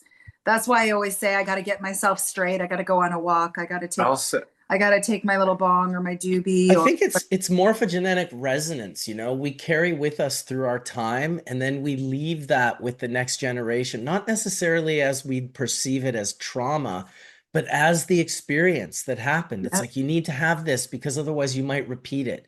So take this with you. Try not to hold it personal, but we're carrying all this stuff from our families of generations and generations, and it's kind of the thing that you pass on more than the name. I really 100%. agree with what you said earlier on a sense that like I don't necessarily reach out to people that much either with my problems. Like I for the same reason like you said, Marcus, like sometimes I'm just like, oh well, I don't necessarily. Dude, then reach out to me and I'll reach out to you. Fuck, okay. I'll be like, fuck. I Just got gotta. another one I gotta tell you. He's I'll be like, like, wait, I have 10 I need to I tell actually you. meant just like one time a week. Like you can stop. But I'm just saying that I'm thankful to the farm and to the work as a builder and my craft. I tend to get healing through just going outside and doing my craft and just in a sense working meditations. And it's not just to mindlessly work; it's to mindfully work. And to get grounded from the earth, which we always talk about, And if you're really angry, honestly, 2 hours of weeding, I promise it will cure it. and It I will cure realize that. I can't say forever, but it's an incredible curative. yeah, and go ahead, ITM, please. I was just gonna shout out to you parents for, recognizing your intergenerational traumas, realizing what they were, and actively working to change that. That's respect. That's serious fucking change because you've raised adults. I mean, you have. I mean, you have two, Marcus, but you're still raising some wee ones. But you've got experience there. So I mean, yeah, I'm not a parent, not gonna be a parent, but I'm humbled by your words as well as I'm curious as I watch. I'm the youngest of 13, so I've got more than enough Wow. of sisters and nephews and nieces and stuff that I find out each year. It's graduation Can we because just take a it's moment and show respect to We Etienne's love you mother? again. no. Oh Most of my them are God. step. No. Mom had three. The rest of them were step. No, my mom was not a factor. Still, Yes, my mom was an Did amazing. someone 13 make a kids. She dinner had to raise them. Christmas sucked. I got new socks and underwear. Oh But my that's God, 13. I got all the hand-me-downs, you know what I'm saying? So I'd go to school and be like, oh, I remember when your brother wore that his freshman year. You're like, oh, fuck. God damn it. But that's, part of growing up being poor, you got to deal with what you got to deal with, because on top of that, remember my biological father was born blind, right? And then my biological brother, my closest brother, he's born blind without eyes and autistic. So, I spent a lot of, and this is where I'm weird. I think everybody has handicapped people in their family, right? Not just one, right? So, it's just, again, how and where we grow up in the environments that we grew up around. And shout out to my mom. She was very compassionate. And even in all the trauma she was going through, she started the first, blind radio station run by the blind for the blind in New Orleans. It's still going, right? How amazing. Right. She started an organization called the American Council for Blind Parents because she had a child that was born blind and there was no resource for it. In 1 year, this is like 1977, 78, it grew to all 50 states and like 60 countries. That's how fast or how prevalent blindness is in the world, where people are like, yeah, I have a child that's born blind. What the fuck do I do? You know what I'm saying? So Wow. I had a lot of experience around challenged people and how they overcame it. So I couldn't, I watched blind people try to figure out how to run businesses. So to sit there and watch somebody with all their capabilities sit there and whine, Wayne. about what they don't have was something that confused and confounded me, because I was around, people who were like, yeah, I can't see, but I'm going to go to fucking Paris and have a great fucking time. Dude, or Whistler and ski. My friend teaches Right. the adaptive ski program. They're Yes. skiing down the mountain blind. Yes. So Right. Well, as we tell, I was, people, well, because people go around buying people and they start to talk loud, like it's like, wait a second. All right, what? Close your they're eyes for a blind. second. Everybody here, close your eyes. Right now, what has changed about you other than you cannot see? Nothing. So, it's just, again, how we, learn to deal with and adapt to, the world that's around. My father went and became the first blind lawyer in Louisiana, went through Loyola Law School in 1960. No way. Yeah, yes way. And oddly enough, what did I do years later? I found his crime on eBay in a photo dump from a newspaper from the Times-Picayune, because he had to disbar himself because he was blind in 1964. That was before the 1964 Equal Rights Act. So he couldn't get a job. He tried to join the military, and they're like, "No, no, I still got to put 3 holes in a target here, and you can't." So, um, he ended up um, faking a crime where he said he went to the bathroom at a bank and some guy asked for change, and then he whipped out his wallet, and then the guy supposedly put a gun into his ribs, and then he handed over his wallet and his files, right? Because he was a lawyer, right? So it turns out he did a bunch of legal stuff by not doing the work, and he just threw away the files. He did the crime 2 more times, and the oddly enough, the photo I have is the beat police officer taking the statement from him, and on the back of it is the Times-Picayune article from 1964. Well, that beat officer, the third time he did it, was now a detective at the New Orleans Police Department. And so he caught him in 1970 and then told my mom. My mom thought it was the first time it happened. And the detective was like, no, this is the third time. And that's when she was like, oh, you're done. And packed all his stuff up and moved him the fuck out. And that's when he got disbarred. So he was hyper intelligent, but then turned out to be, a sociopath. So I grew up around mentally ill people too. My mom was, my uncle was paranoid schizophrenic, literally disappeared Wow. off the face of the earth, never to be seen or heard from Dude, you again. were bred for the cannabis industry.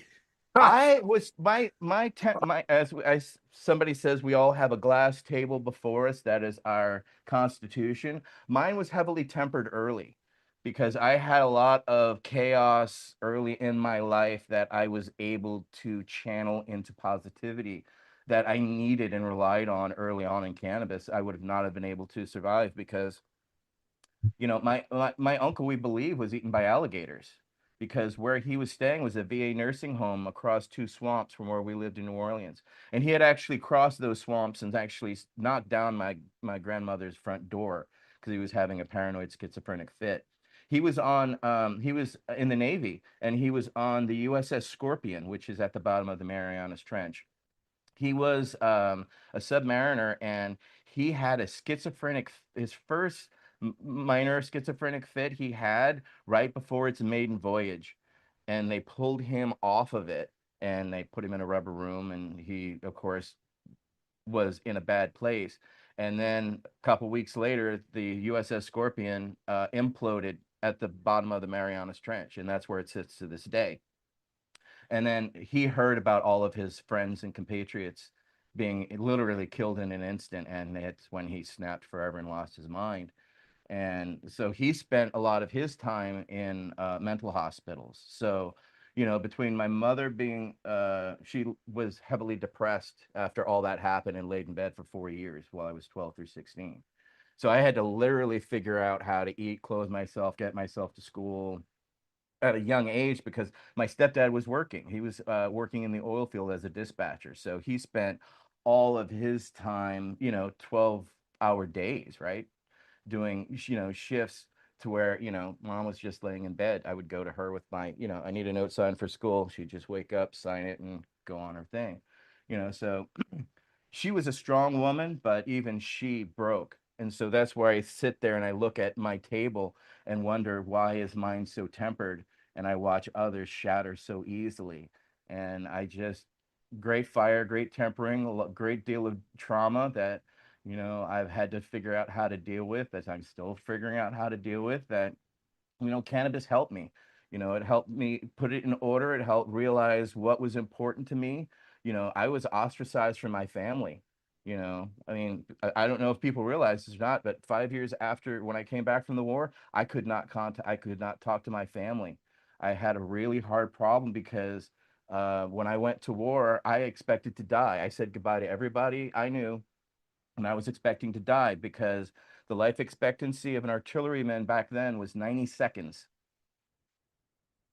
90 seconds, because we were going off of the Eastern European, statistics that we fire one volley and then we get vaporized, right? Jesus. So, I said literally goodbye to everybody. And what was hard for me was to bring people back into my life and bring them back to life again. That was challenging, and that's where I credit my battle buddy Dave Schultes and working on his aunt's horse farm there in Amish country in Smithville, Pennsylvania, and just being around horses. And after killing people, dude, it's hard to come back to caring about people. And people got addicted to killing, really, really did. It's really fucked up to watch that shit. But it was animals and horses that really brought me around to caring about life again.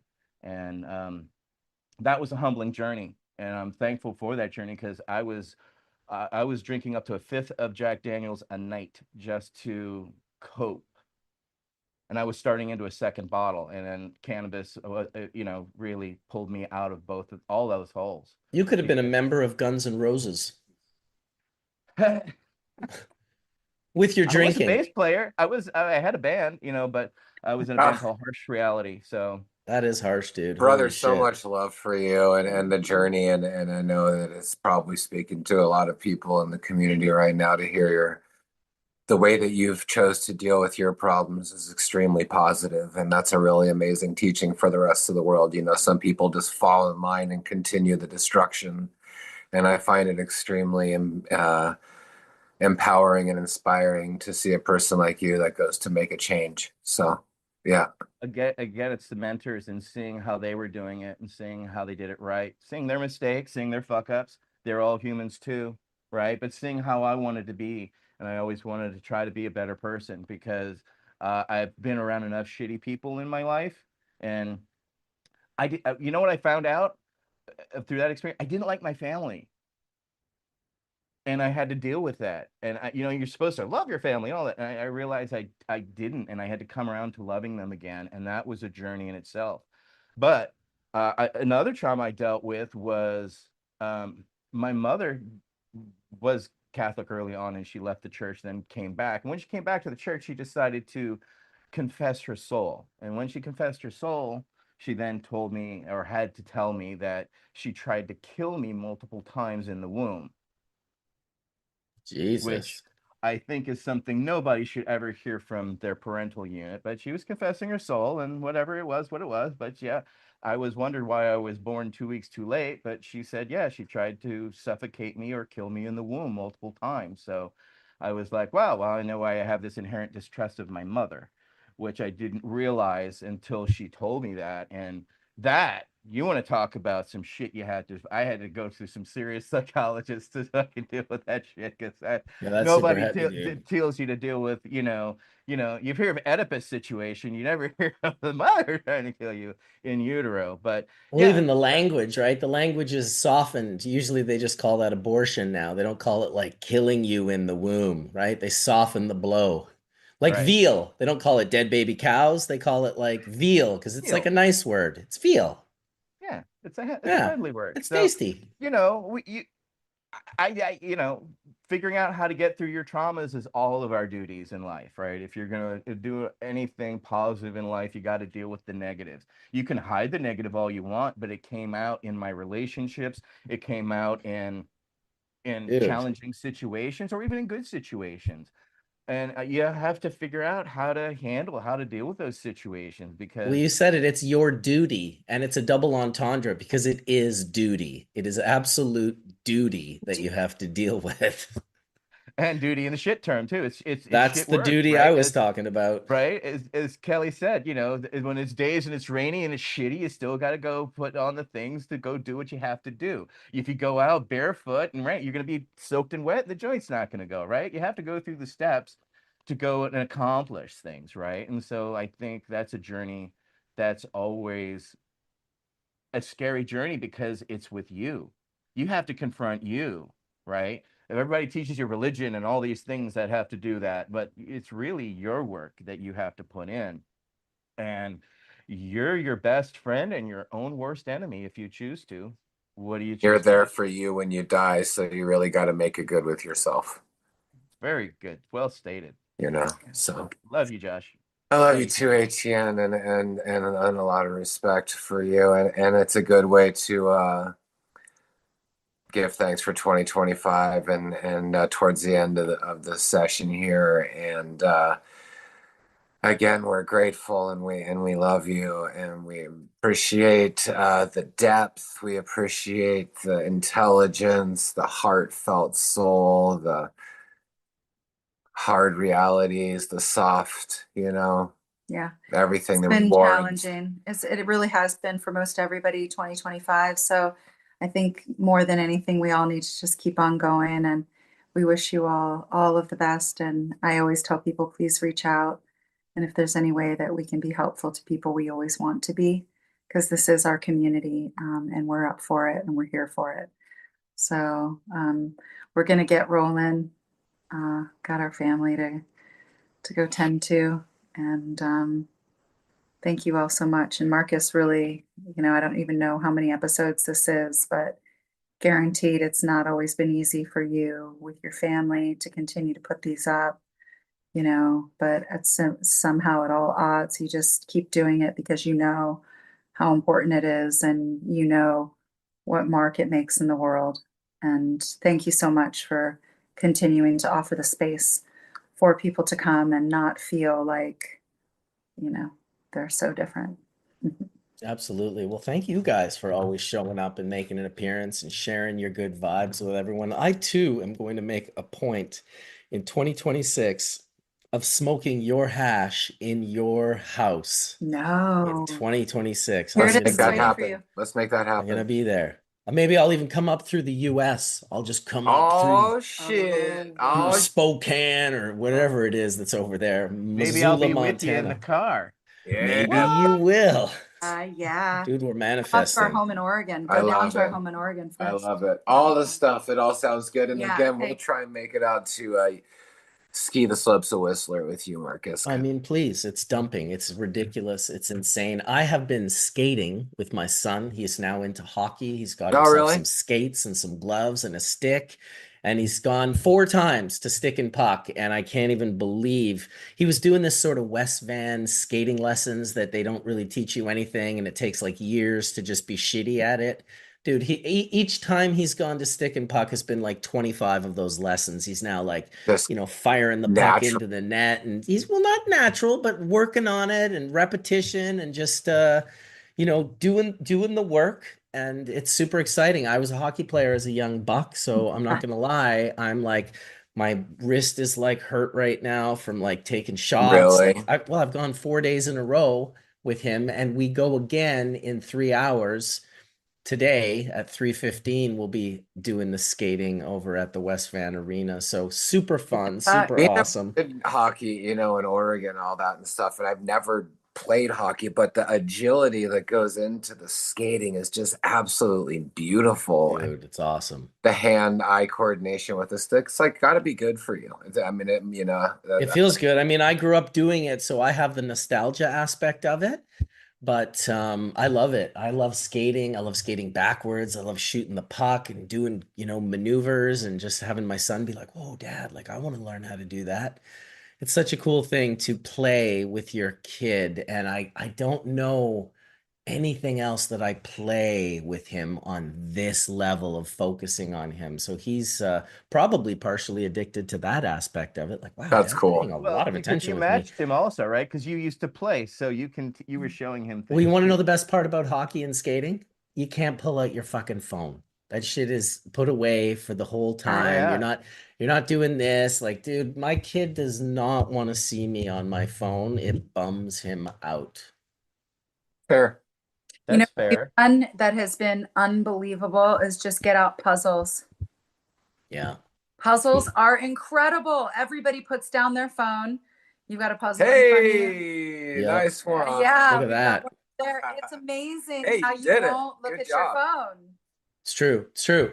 My son's actually gotten into chess in the last like There you go. 3 to 4 months. So now he's obsessed with chess as well. Chess and hockey. These are the two And things that are Pente. We've been currently doing absorbing. Pente more recently in the house, which is a cool game with the glass pieces. And When you Yeah. come here, I'll teach it to you. Pente is pretty cool. Or if you probably remember it from the 70s. He's got one called like Doodle or Dwindle, and it's like it's a case that you open up, and there's all these little holes, and then he's got pieces that are colorful and different shapes, and they're made out of balls, and one's shaped like an L and one's shaped like an S, and you have to remember how to put them all in to make it so you fill up every hole in the thing. And he's also really liking that. He likes like things that that are hard for his mind. Does he like Legos? Love that. Oh, he loves Lego.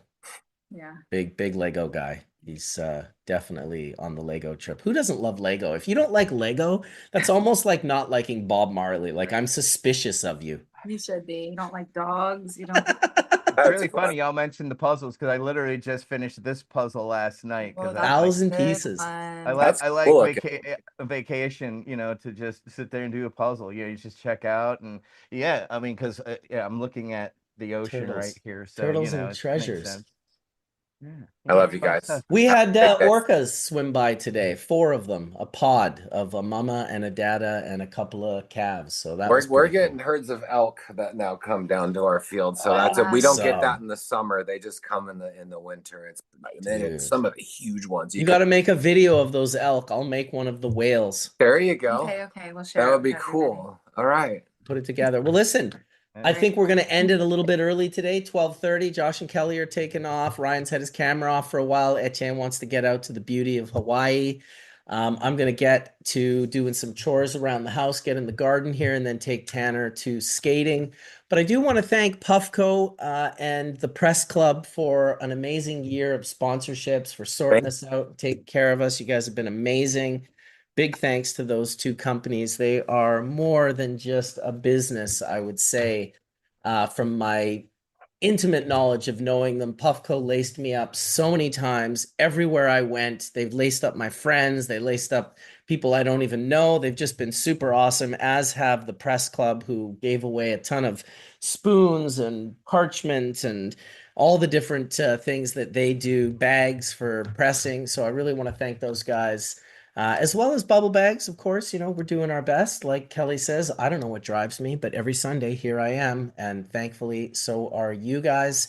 That's what keeps me going. One Sunday, you guys just aren't going to show up, and that'll be the end of Hash Church. Unless I just talk by myself for 4 hours. We'll see what happens. Which you could do really well. Oh my God. I don't know about really well, but I could definitely do it. You're awesome.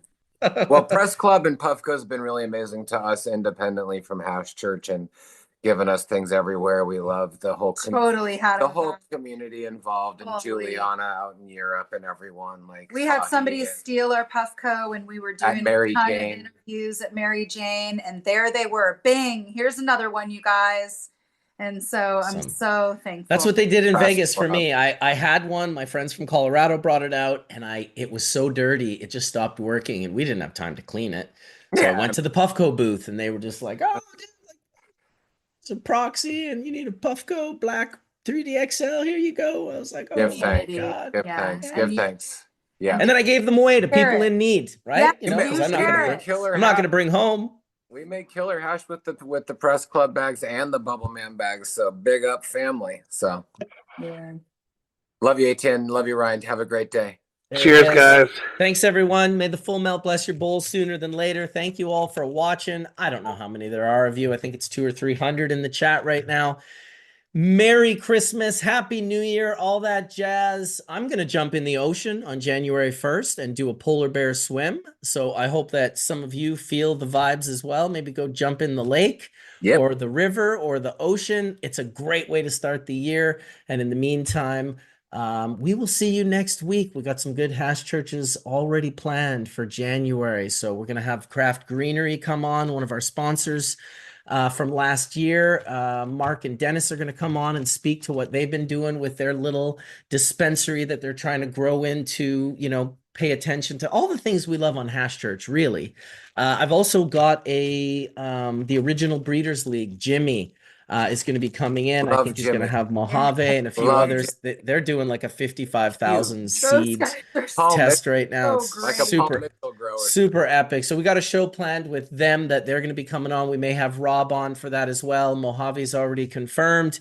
So lots of good shows in the new year. Have a great rest of your year. If you can, if you can't, like Kelly said, fake it. You'll feel it. It's worth it. In the meantime, peace out, everybody. Thanks for watching Hash Church. Blessed love.